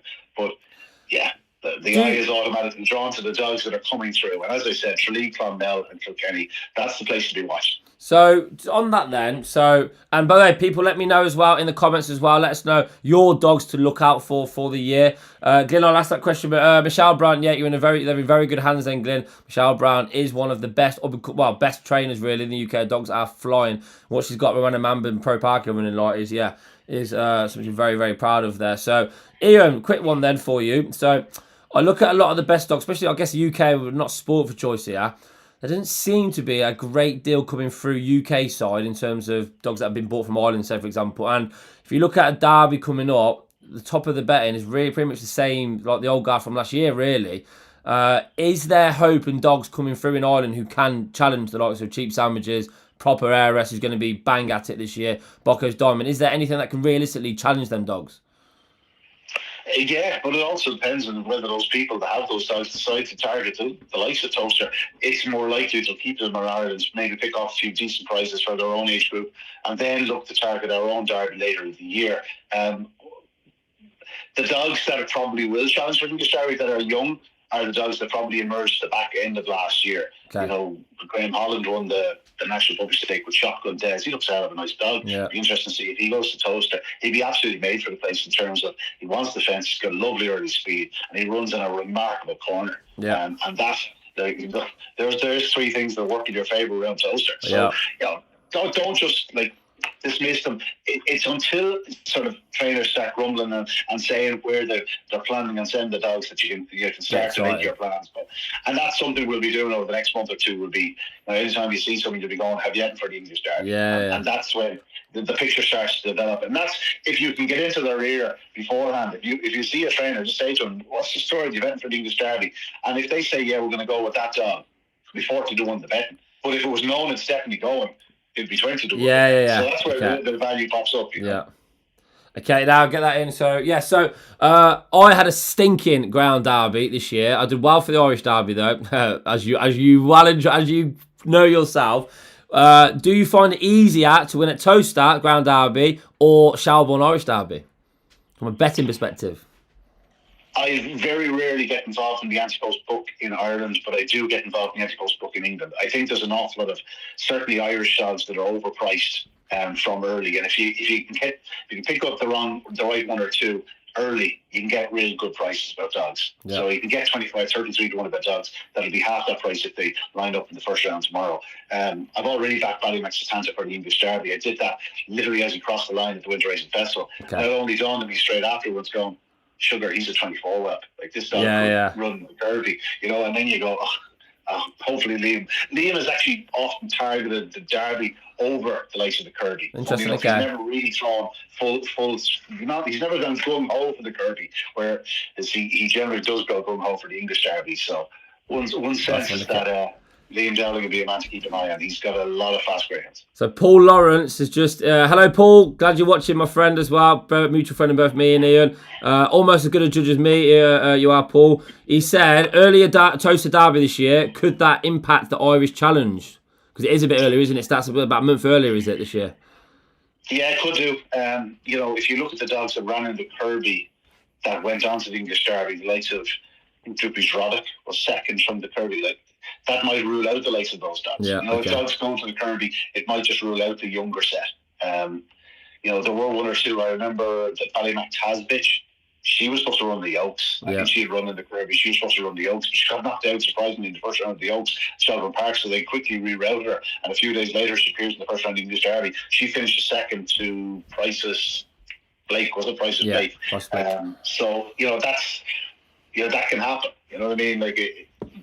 They're greyhounds. There's no set plan You know what I mean? You got to sort of roll with it, and it's like a stream. It'll meander down the hill, and whatever way the water wants to go, the water will go. You know? Yeah, absolutely. So regarding the derby as well, viewers. So big plans for the derby on the channel. They'll all be revealed, but yeah, we're doing the live stream that we did at Nottingham the end of last year. Went down really well. We've got a live stream at Monmore coming up for the one of the best nights in the UK calendar for the final of the Winter Derby and the Golden Jacket.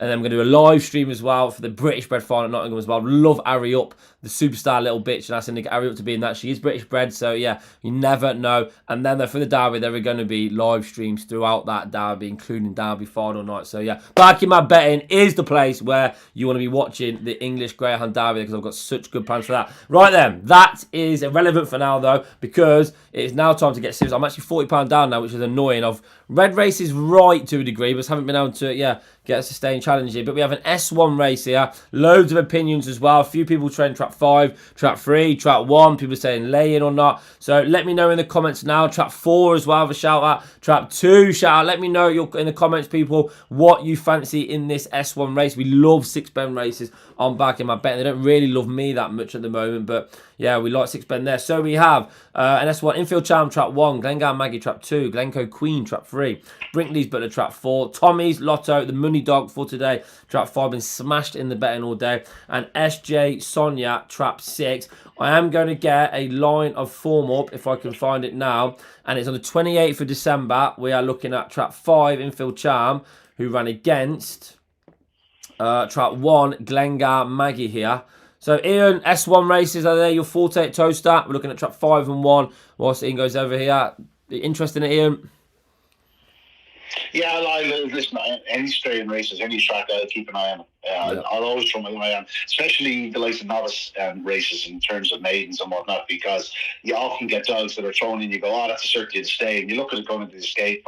And it's not so much if they're not running strongly. I like a dog that sort of bounds into the escape. If they're not really getting there, I often take them on. Novice 750s, you'd be amazed how often dogs are put in really short prices that you think, like, this is going to struggle to get home. And all of a sudden, different boxes, they miss the kick, they find a bit of traffic in the open corner, they may show loads of pace to get involved, but then all of a sudden the petrol gauge empties out. Correct.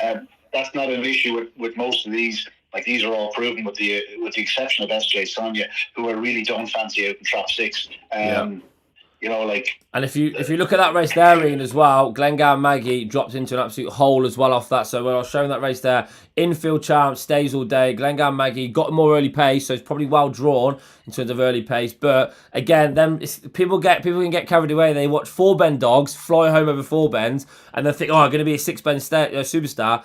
But then they go 6-bend, they don't quite stay. I think it's because in a 4-bend race, the natural 6-bend dogs turn last.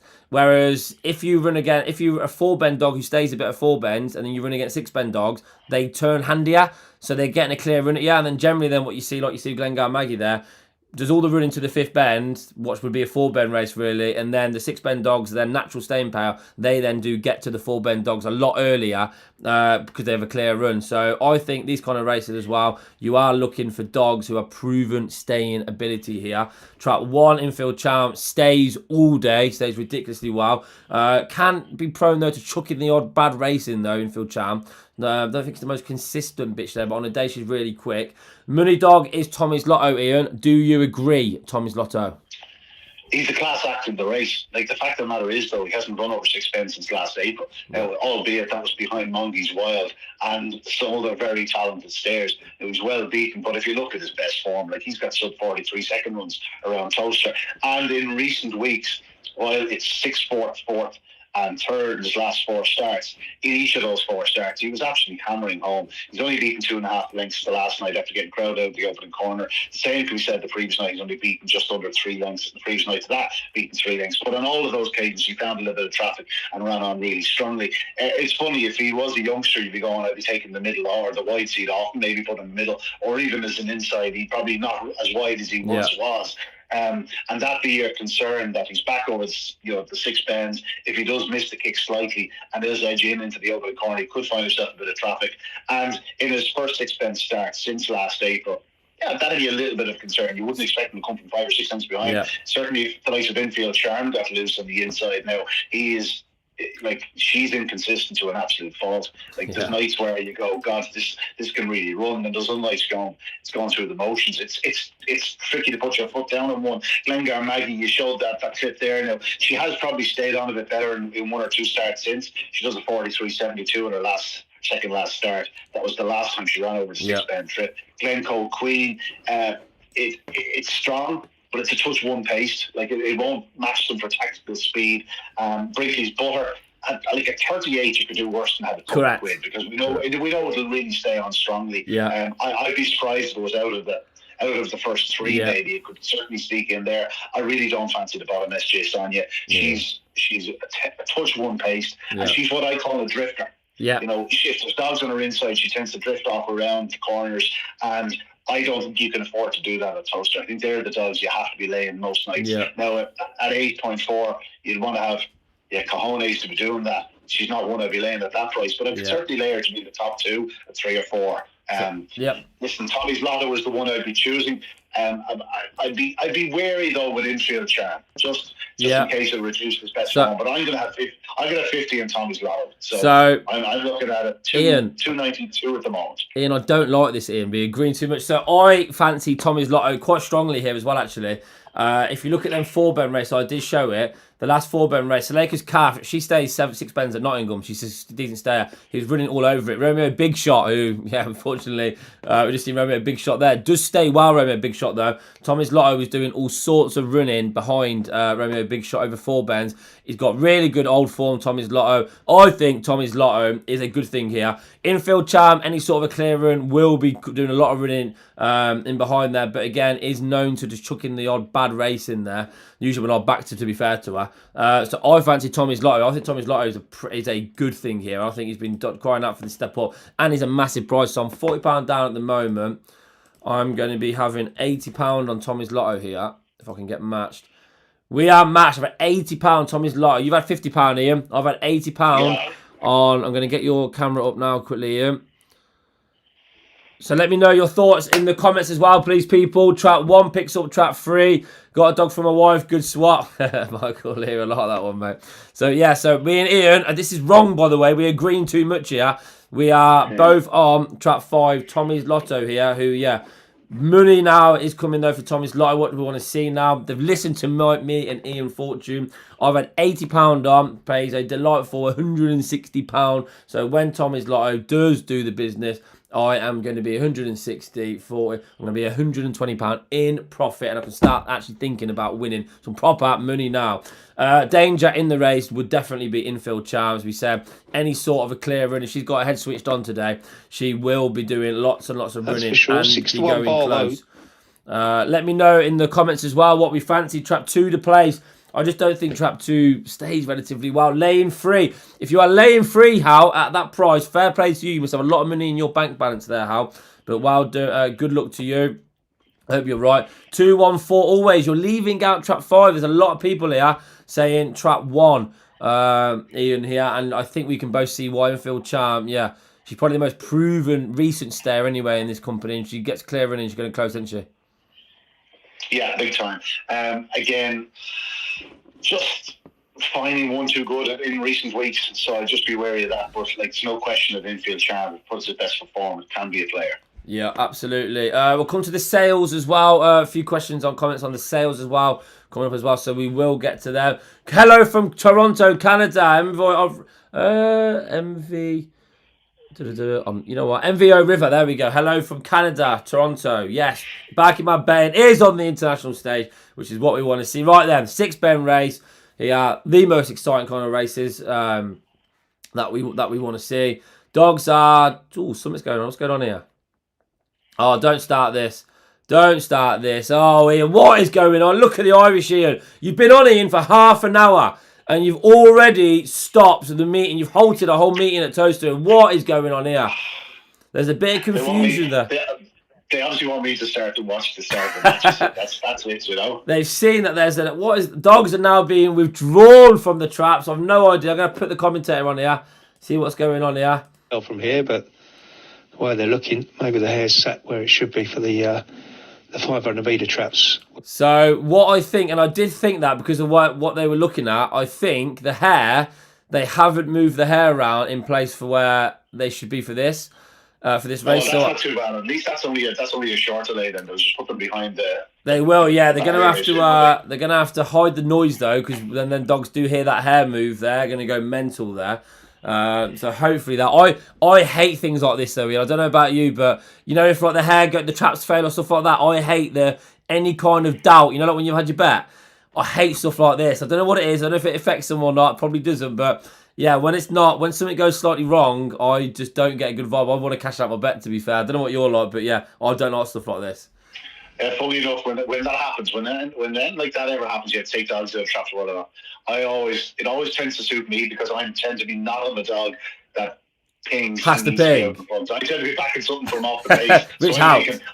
It might suit the stare in the race, you know? Yeah. That's just mental, but I think it is mental, isn't it? I think that is mental. Right, anyway, they have moved the hair around now. Sorry to the viewers there. Only a little wait there. Good luck to all your bets. If me and Ian don't win, then we hope you do. At the moment, me and Ian are looking very bad here. Because, yeah, we got the red last race, I guess, right, but we lost a few quid each.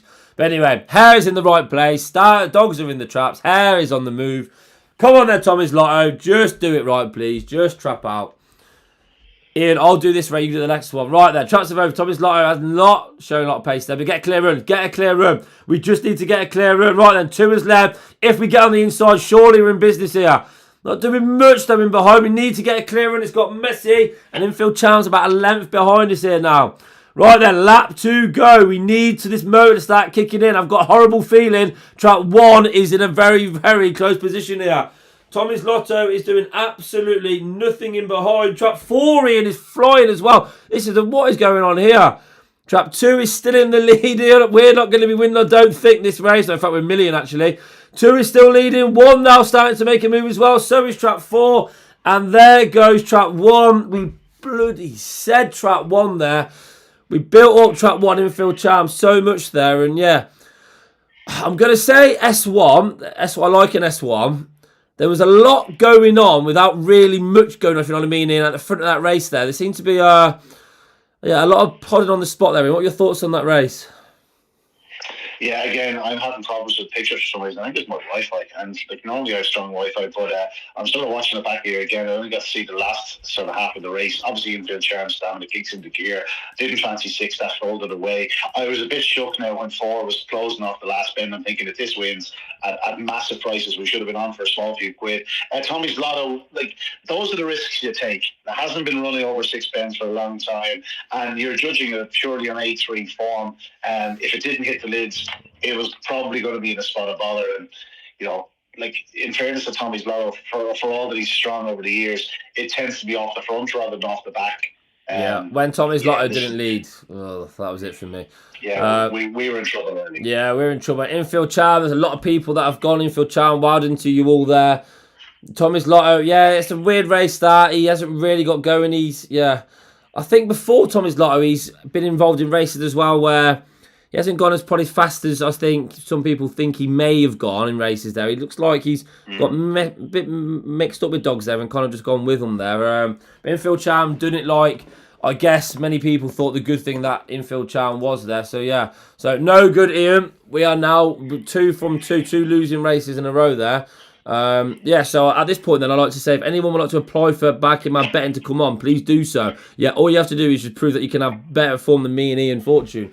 I'm blaming you, Ryan. I'm blaming you. It gets easy though here because we've only got a sprint now the next anyway, so there we go. So the next race though is a sprint now. I'm going to read them comments out straight after this as well. So we're going to get the early price up as well. So it's a sprint race but a very, very hot sprint here. The betting early price is Broadway Murty trap 3, 13-8. Pavilion Team trap 5, 3-1. Crafty Alejandro 7-2. Brickley Samara 7-2. 10-1 Agabaron Bucco trap 6 and 22-1 Bathway Storm there.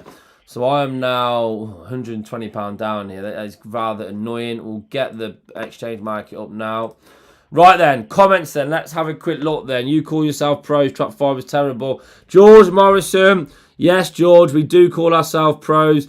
Ian always tells me how good a judge he is as well, how good a gambler he is as well. So, yeah, so I'm disappointed. I'm disappointed with at the moment. But look, there's still a long way to go. You're never out this game, though. Don't worry about that. But yeah, Andrew Smith, pathetic, can't back a favourite, give it up. Ian, yeah, Andrew, I've got no excuse for that. So, Ian, part of backing my betting is we put ourselves out here because we back ourselves. When we win, we make sure the people know that we win. But when we lose, they do come crawling out, these people. They do come, the knives get sharpened in the background. When we do lose like that, then yeah, it doesn't go around. Racing with Dogs, do you want my opinion? Racing with Dogs, give me your opinion. Let me know what you're about to say. I'm probably going to be an insulting to me in here. Favourites all day long, Paul O'Neill. Yes, Paul, favourites, mate, but favourites have gone on to win these races early on. We just got that one horribly wrong there. And yeah, it wasn't to be really. Really probably could have done a place bet, I guess, on Infield Cham there, the price in hindsight. But I just thought Thomas Lotto was a drop in class. He'd been crying out for this, but it wasn't to be. So, yes. Ian using the internet, the neighbour's internet. Yes, Paul Johnson, absolutely, Paul. I was laughing at that one. I like that one. Yeah, that's one of the nicer ones. So, Racing with Dogs. Tell me which track you better now. I'll give you 3 tips, 100 winning. Racing with Dogs. Racing with Dogs, you want to take me on Racing with Dogs? I'm happy to do that, but it doesn't normally end very well for you, though. Those that do, mate, all right? Yes, well done, people, though. Michael, well done to you, track 1.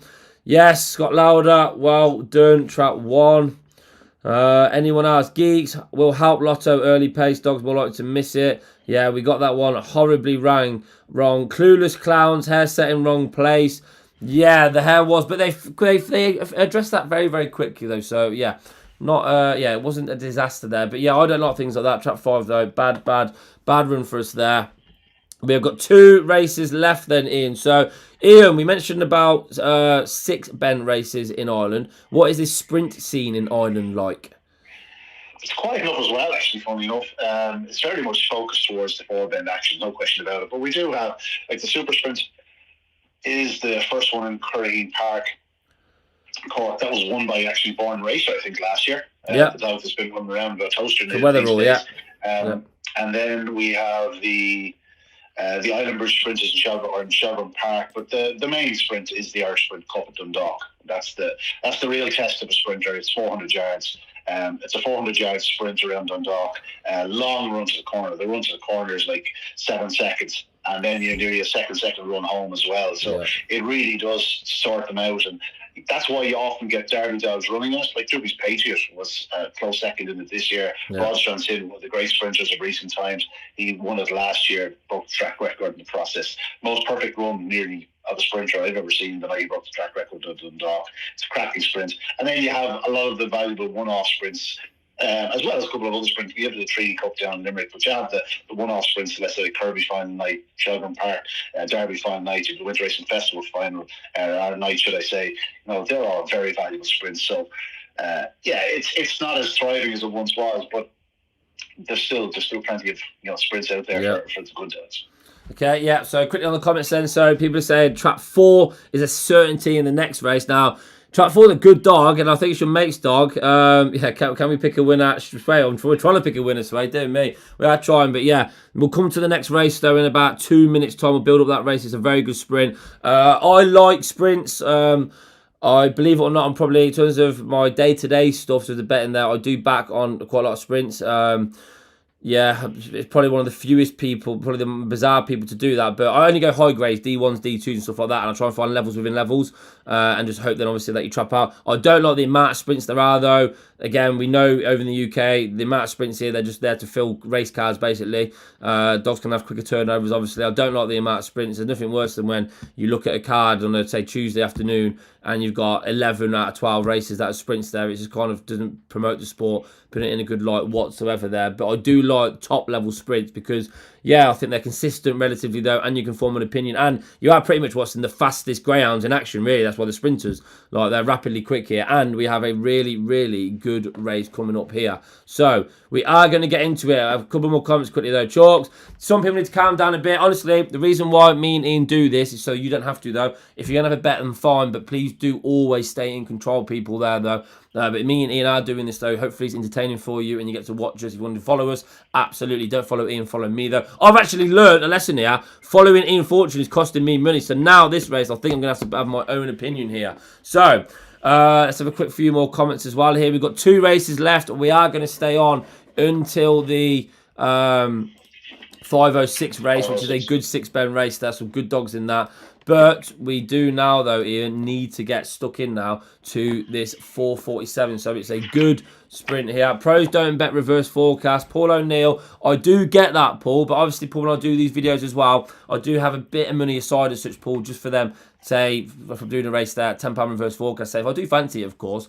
But yeah, I do have that, though, Paul, as well, mate. So yeah, I try and show a big variety, though, of my bets that I do on the office videos and the live ones as well. So please do take that into account, though, Paul. I appreciate your comment as always. Right then, let's get stuck in then. 447. So the betting is trap 3, 13 to 8, 3 to 1, trap 5, 7 to 2, trap 1, 7 to 2, trap 4, 10 to 1, 6, and 22 to 1, trap 2. I think this is a really good race.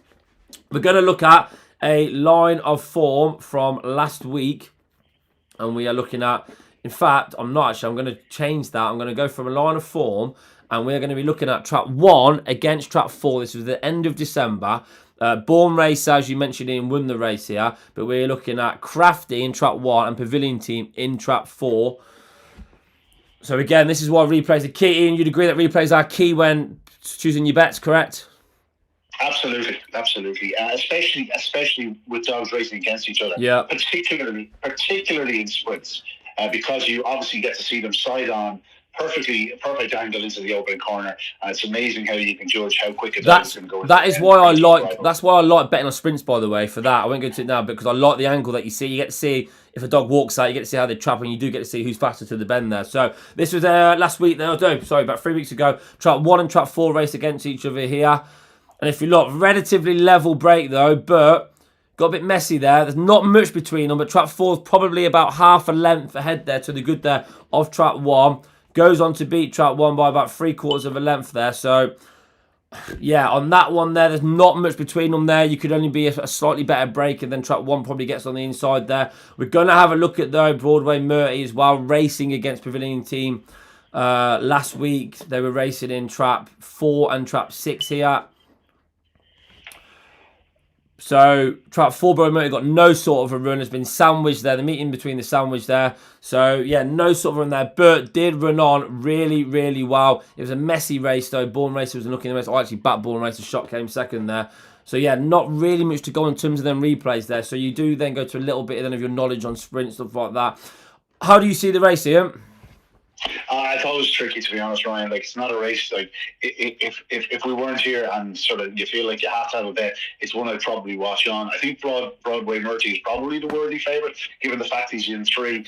Listen, he'd lead up 2 with like 2 of his legs tied together. The top, that night he ran against Born Racer from trap 1. He got a little bit squeezed out in the opening corner, but I think he was willing to check. I think he was willing to check his stride. Pretty handy. Didn't look like a dog that wanted to drive through for me, so I'd take the chance that Broadway Murty would lead him. That leads me to 4 and 5. Brinkley Samara, if it wasn't in the race, I'd fancy Pavilion Team. I think he's very strong up the home straight. Like, he's been a classy sprinter for a long time. Pavilion Team. He's not really trapping like he used to, but he has still a big engine. Yeah. And at the prices, I'd probably take a chance on him. But you know, the last time he met Brinkley Samara, he couldn't clear him, and he does have an inclination to sort of just edge in on the opening corner, and that caused him problems because Brinkley Samara does tend to stay that middle path, and that could be an issue. If he gets a half length on Brinkley Samara at trap rise, I think Pavilion Team would be bang there. I thought if he even entered the back straight or the home straight a length behind Broadway Murty, I don't think he'd be far behind at the line. So I'm going to take a chance on Pavilion Team. You know, and it's probably folly. Like, it's probably. I probably shouldn't, but I just feel that he's capable of going a fraction faster than his rivals if doing things right. Okay, thank you. And so we're going to have different views then here. Then so Pavilion Team then at the price is going to be. I think the key for the race of Pavilion Team is, I think, 4 stops Pavilion Team getting any sort of a clear run here. So I can see the case though. A lot of Pavilion Team, if he traps that well, then yeah, he's going to go very close, isn't he? But yeah, key for the race for me, so where I'm going to go, I'm going to be back in trap 1, Crafty. Now, I know we said checked out there. I just think draws win races, and I don't think there's a lot to the corner here. Now, if Broadway Murty was to ping out, I think we'll probably go close to ping out. On a levelish break, though, I think Crafty, I hope, can show a little bit more bottle of that bend. I think by virtue of just being on the inside here, and I think I'm going to get about 3-1, 4-1. My money is going to be on crafty Alejandro. Is that how we say it? Alejandro. My money's going to be on there. Again, it is a tough race, but I think I get a nice price in. Now, if Boy Murray does trap out, he's probably going to go win the race. I think 4, though, can stop 5 getting a clear run. If that happens, then I think it can open up then for crafty in trap 1. Around trap 4, 1 more. I think, yeah, we're suited to this. Relatively lightly race in terms of over here in the UK for Mark Wallace. Win a race, decent time, 13:35 at Romford, which is good going. 15:77 trial as well. He's very, very capable dog. I think this is the race now where crafty Alejandro can do it right. So, let me know your thoughts as well in the comments, people, as well. Try to buy the floor, get in. He's a good dog, the 4, fastest sprinter at the track, at the Towcester to the graded dog. Yeah, so Pavilion team just wins, getting their hearts at 2-2. Okay, the Scottish football there. Good luck with that. So, the betting, trap 1, that's massive, trap 1. Trap 1, 5-1. Trap 2 is about 15-1. Trap 3, 6-4. They're coming for that. Trap 4, you were right. Whoever said 4-1, trap 4 is big. They are right. They are smashing trap 4. 11-4 now, trap 4. 5-1 Pavilion team and 18-1. So my money is going to be on trap 1 here. So I'm £120 down. This is not good at all here. So I am going to now get a quick bet on now. So I'm going to have £30 on the win. That pays a delightful, I don't say our back favourites by the way, it pays a delightful £170 there.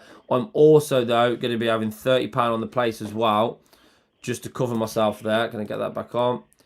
I'm also going to have £30 on the place. That returns a delightful 50. Can we get match, please? Come on, you. Stop messing me around.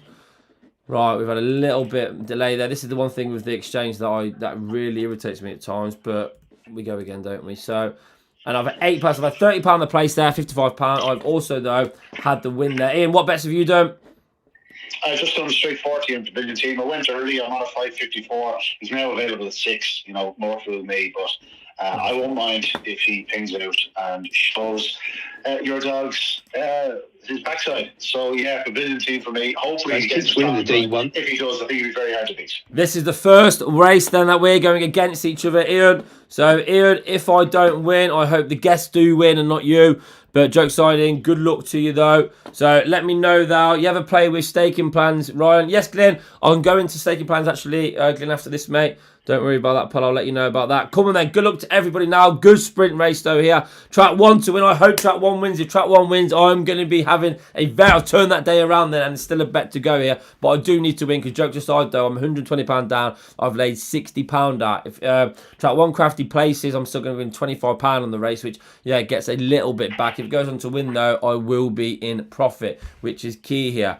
Trap 4, loads of money for trap 4 though. 15-8, 4-1 was looking very, very nice indeed. T-Bar, you are spot on, mate. I did listen, T-Bar. It's just hard for me to get on, mate. I haven't really got the accounts to get on that 4-1, pal.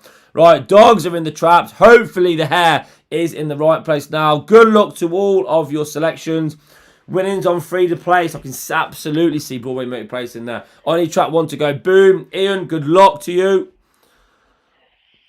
Trap 1 didn't go boom. They're all there. Go on then, Crafty. Get inside then, Crafty. Get inside, Crafty. We've hit the front there. Broadway Motor said, go on then, Crafty. This is where the class prevails. This is where Roy Keneally comes into his own. Get in there. Oi, oi, oi, oi, oi. We needed that, Ian Fortune. We needed that. As you're going to find out now, when we win on Back in My Bed, we let the people know. Get in there. Well done to those on track 1. And they're showing us another replay as well. I'm going to let you speak in a minute, Ian, but I'm just going to enjoy that replay again. We said he needed to trap out. We said he needed to show that little bit of fighting spirit. And he did that, Ian Fortune.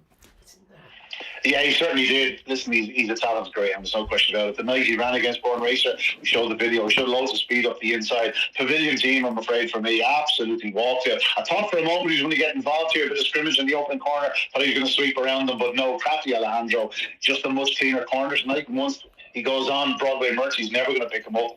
Nothing's going to pick him up. I think this dog was a 28-11 on Shelburne Park in his card. Like, this dog could run in Ireland, so it's good to see him now winning races in the UK. Well done. Ryan, listen, A broken clock is right twice a day. You know what I mean? A broken clock is also now up £105 in profit, and there is still one race to go. Those people in them comments there, where are you now? They've all gone hiding here, but well done though to those. So jokes aside though, now those of you that watch back, I bet we know when we win, we give it the oi.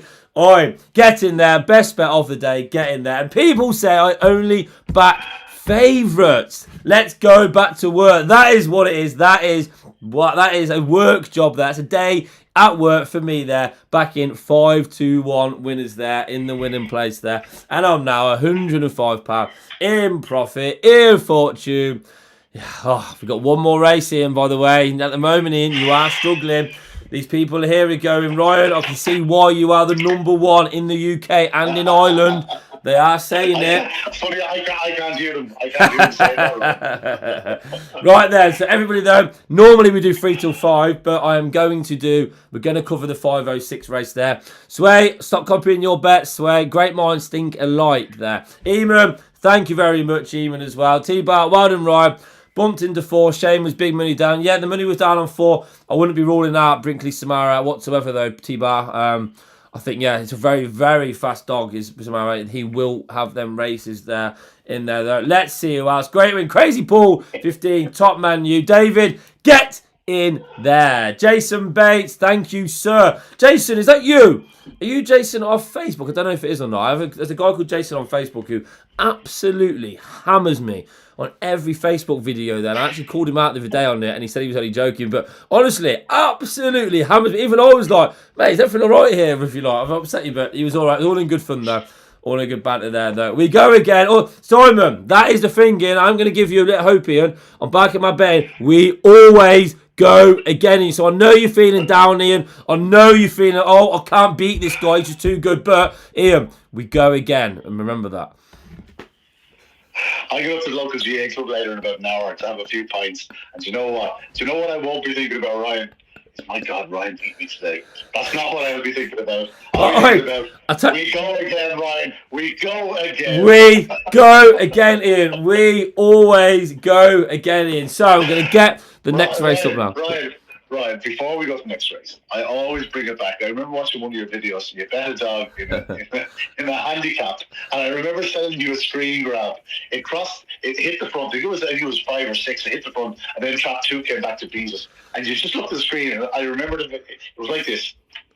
What? Ian? It was the most perfect picture I've ever seen.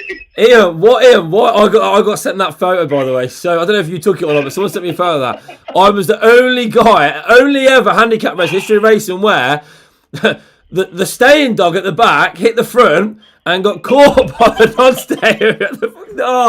I'll never ever forget it. I bet trap 5. And it got to the front of the last bend, and trap 2 doesn't stay in A7, back run it. To this day, honestly, I still haunts me that. And it happened to me the other day, actually, again, but I still do look back at that, and yeah, I think, dear me. As you can tell, Ian, as well, I've come to life a bit now. I was getting a bit down with that, but I'm £105 up now, Ian. It's just when Ian, when you get a 5-1 winner, Ian, and you just nail a race like that, and you read it right, and you need someone just to pat you on the back. That is what I've done. But my supporters were in them comments there. They didn't give up on me there. And we still got one race to go. Oi, from Lags in Scotland. Oi, sir. Jason Bates. Sorry, weren't you, Jason? You're probably nicer than the Jason on Facebook there, Jason. So, good to see you. Logged in, done track 1. Brothers, that is what we want to see. Andrew Smith. Andrew Smith, you know what, Andrew? You don't have to eat your words, Andrew. Everyone's entitled to an opinion, but you've just got to stop doubting me, though, please, people. Right, then, here we go, then. So, we're going to get the next race. So, we won't go into it just yet, Ian, because there's still a bit of time. But we've got a lovely little 6-bend staying race here. Some good dogs in this as well. The betting is 2-1. Chasing Rachel has been smashed, actually, because it wasn't favoured. 2-1 Chasing Rachel. 11-4 Lamorne Alexi. 11-4 Coffee Time Guys. 5-1 Reality Power. Broke my heart, did Reality Power. Back Reality Power. 80-1 for the Cesarovic. And got absolutely battered at the 3rd bend by Mongoose Wild and the Ballymat dog, Ballymat Magi dog. Got knocked out. Would have finished in the first 4 yesterday. They've panned out as well. But it doesn't matter. 5-1 Reality Power. 13-2 Champions Girl. And 18-1 Capel Razor there. So that is the bet in there. Again, we're giving you this extra bonus race, people, here. So we're going to the 506. 6 Ben race. Good dogs in the race. I thought, why not there? So, Ian, then, what... we had a question actually, Ian. So there are sales coming up in the UK. Do you have any tips or advice for people buying from sales? Is there anything that you look for in a dog? Give some people the advice on the sales and how you'd work it. I tend to, like, if I was picking something to sales, I tend not to pick something that looks too polished. You know, something that's well and truly schooled. Pick something that makes a mistake or two, but shows a bit of foot. Because if they have pace, you have a chance. If they're doing absolutely everything professionally and they're doing an okay time, you know what I mean, there's not an awful lot to find. Make sure you get the catalogue early, go through the pedigrees, and if it has any races on its card, make sure you study them properly. Okay, make sure you study them properly. Look back at their progeny, look back at the dam's progeny, should I say, see if there's any tendencies. Just be sure to be sure. And if you know anyone in Ireland, just ask about the man or the woman that has it, because, you know, obviously there's certain people you prefer to buy off than others. You know what I mean? Yeah. You know, and I don't mean that in a bad way. I'm just saying, like, you know, if you're buying one off Greyhound Holland, the odds are you're not going to find much of it. You know what I mean? Yeah. So just be wary. You know what I mean, in terms of who you're buying from. But listen, best luck. You know, don't spend too much at the sales, but there's definitely lots of bargains there. That's the one thing I'll say about it. Certainly, if you go for one with a bit of early speed, you can't go wrong. You win races. Yeah. So I bought a dog actually from the sales probably about 7 years ago. Me and my 4 friends. He was cost £1,200. He started I gave him to Darren and Carol Weatherall. They got him in an A10 at Henlow. And about 2 months later, he went on to win an open race. So you can buy bargains there. I think Droopy's Live was the famous one, I think, wasn't it? Got bought for unsold at the sales, got £1,000, and then Droopy's Live went on to be probably the best bitch for about 2 years, I think, there. So those at the sales, there are bargains there. Again, like Ian said, though, you have to look. I always look, you know, like you say, look for dogs that you think are open to loads of improvement, based on how they run in that trial there, then, but based on also then who obviously has bred the dog as well. But yeah, I think for them things there, they go. I might be wrong. Has there ever been a dog sell for lots and lots of money at sales that's gone on to win big races, or do them dogs tend to get sold like privately? Well, there's one or two that sort of comes to mind. There's one or two that ran at the sales, may not have sold. A Derby when it ran at the sales and wasn't sold. Good news. Ran at like one of these select sales at Shelburne Park. I think the bidding up to like 40,000 or something. But the reserve was 114 or 140 or something, or 150, and everyone at the time scoffed. Actually, what? There's no dog worth 150 grand, and even the following year's Derby. So it can happen then. It can happen. So a couple of comments then. So trap 5 here. Yeah, we'll get to that race very, very shortly in 1 minute. Reality Power. Yeah. Kylie, do a place lay. I'm gonna look at the betting. 06 Kylie here. Look at that. I do like laying dogs, Kylie. Some people got a little bit confused with that video there, but I do bet in experiments videos, strategies. Just have a look. People ask me loads of questions. Ryan, can you look at that? Look at that. I do them videos for that. Probably put one a month for that. Credit for that trap one. Paul O'Neill, cheers you. You don't need to see the odds and lump on blindly. Paul, I don't back. Even though I back odds on shots, Paul. A little bit, I guess. I won't back blindly. Please know that there.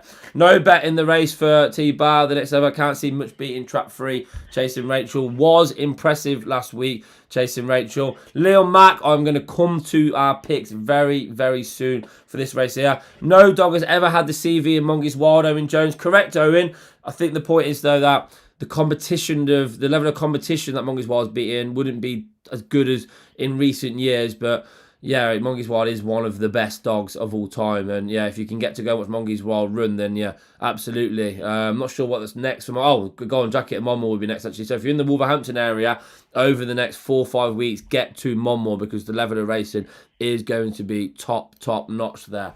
Trap 3, a good thingy. So, but good Burrs isn't Ryan so. So you've had a comment here, Ian. Good Burrs isn't Ryan so humble, Ian.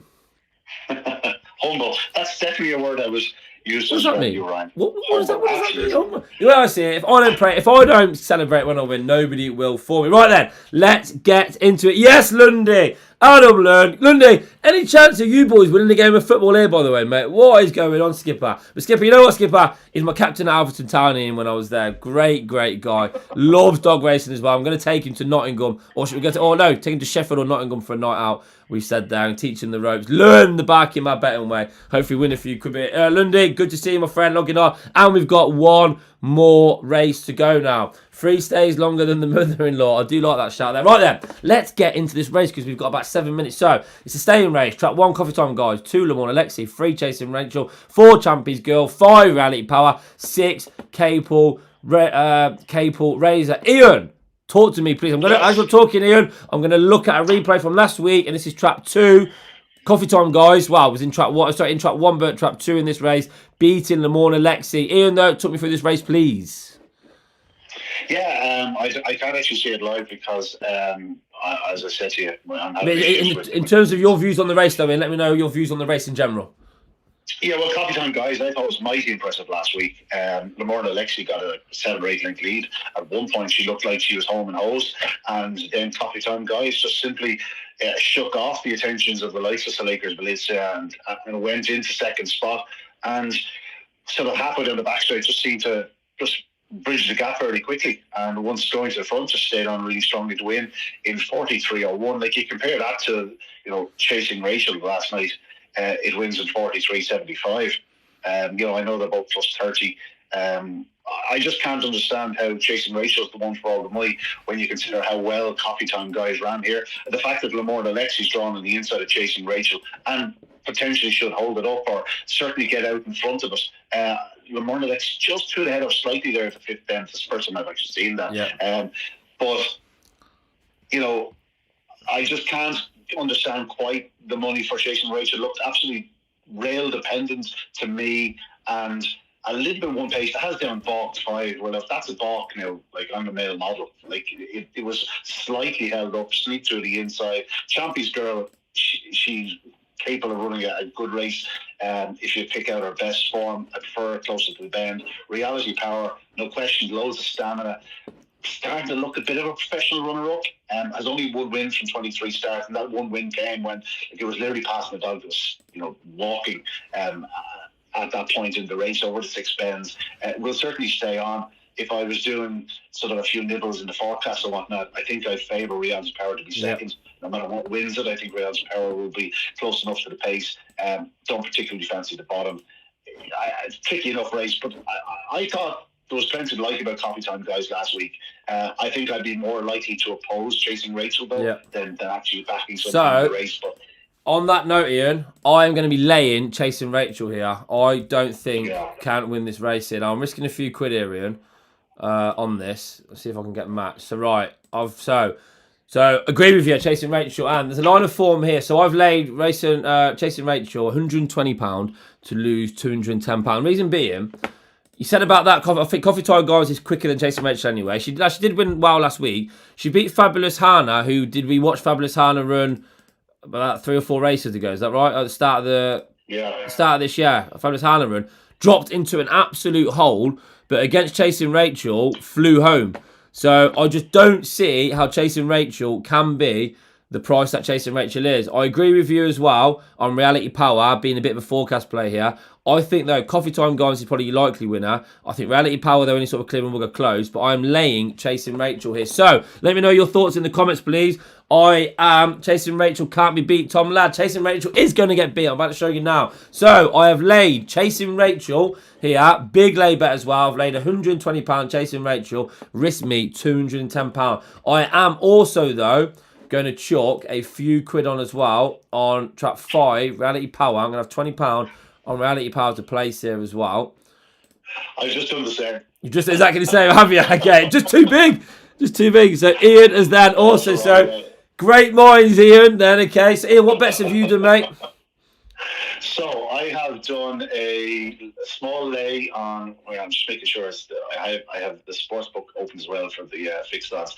I've done a small lay on Chasing Rachel, just 22 quid at 274. Yeah. And I've had that 22 quid in Reality Power. I'm I'm 120 down. That'll get me 175. That'll put me 55 in front. But I also did a forecast 1 and 5 reversed. Yeah. I've done an 8 quid 1 5 and a 7 quid 5 and 1 for another 15 quid. Lovely stuff. So Ian, 1 5 gets me 108 and 5 1 gets me 181. Lovely stuff, Ian. So Ian, I'm going to say good luck here. So people there watching then, I have laid Chasing Rachel £120. I know it's risky. I'm risking £210 potentially here, but I don't see how, based on what I've seen last week, it's a harder race than last week by miles. Fabulous Hannah last week flew home against Chasing Rachel, flew home. No, Chasing Rachel didn't hit the front properly, but Fabulous Hannah didn't stay, went miles clear today and did not stay. Finished fourth, I think, in a much weaker race than this. If any of these dogs get a clear run at Chasing Rachel, I don't see how she holds off. Coffee time, guys. Even she got past Lamorna Lexi, which is not going to be easy. I don't see how she passes. She holds off Reality Power if that gets any kind of daylight. She probably would hold off Trap 6 in fairness to her though. Capable Race, a Champions girl, really good form last year. I think last summer around Nottingham time, but doesn't seem to be the same. I watched the race at Monmore last week and yeah, didn't really show much there. So not in a good place. I think Reality Power is well drawn here. But yeah, I just don't see how Chasing Rachel can win this race here. I might be wrong, but look, cash out for £5 profit. Jason, we are going all in here. We are backing Chasing Rachel not to win here now. I could cash out now for £12 profit there, but we're not doing that. Are we men or are we mouse, Jason? We are backing mad. That is left what we are. Right there. Good luck to everyone in the comments. Let me know if you have played or not. Worst disaster or island since Great Hunger. Love the love the show. Well, thank you, Melanie, for watching, mate. And yeah, I'm sorry that you're having to endure me winning money. Off the racing poster trade paper. I do keep it to myself though when I win, Melanie. Not. Right then, so but good luck to everyone though now. Trap 5. I would like Reality Power. Reality Power owes me a touch here, so I'd like Reality Power to place. I've also had £20 on the place as well. So if I can get Reality Power to place it, it'll be a lovely race. But good luck to everybody. Ian, I hope you have a good race here as well. Because if you win in here, I'm probably going to be winning as well. I'm definitely going to be winning here as well. I know it's risky T-Bar, but look, yeah, if you want to succeed in life T-Bar, you've got to take risks and back yourself. That's why I'm also a gambler, because that's what we do. I've got second diets at Towcester. Tom Darby, keep cool, man. Good luck to everyone then. Hares on the move. We don't want Trap 3 winning. Trap 3 wins here. It has been a disaster of a race. Ian, good luck. Right, traps have opened then. 2 and 3 are going up. 3 has led the race. Oh, dearie me. And 1 and 5. And 1 and 5 are absolutely having it off at the back with each other there. So, right, Chasing Rachel has led in now. I need something to get loose from the pack, and at the moment, nothing is getting loose at the pack now. 1 and 5 are having their own little battle at the back here now. Right, come on then, 2. I'm relying on 2 here to catch 3. 3 is still about a length and a half ahead and not going away at all here. Come on, Lexi. This is looking disastrous here, Fortune. What is going on? Oh, dearie me, this is horrific. Trap 3 is still leading. 2's not going to get there. Is 2 going to get there? Oh, I do not believe it, by the way. Oh, at least Man United have equalised.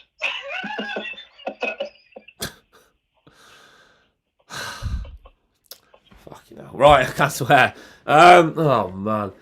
So, oh dear. So, yeah, that is absolutely... I'm a man of a lot of words here. I'm rarely speechless, but here, I am actually speechless there. And I knew we were in trouble when at the first bend, 1 and 5 just kind of just tangled up and never got a run. They were the 2 that I was banking on. Tom, lad, yeah, cheers that for me. Yeah, that's a disastrous race. I've lost £210 on the lay. I've also lost £20 on Reality Power not placing because it was having chinwag with coffee time, guys, for 700 metres. So it's 140. Sorry, that's 230 down. I have lost 120 quid down. Ian, you're never coming. You're an absolute jinx, by the way, there. People, I told you so there.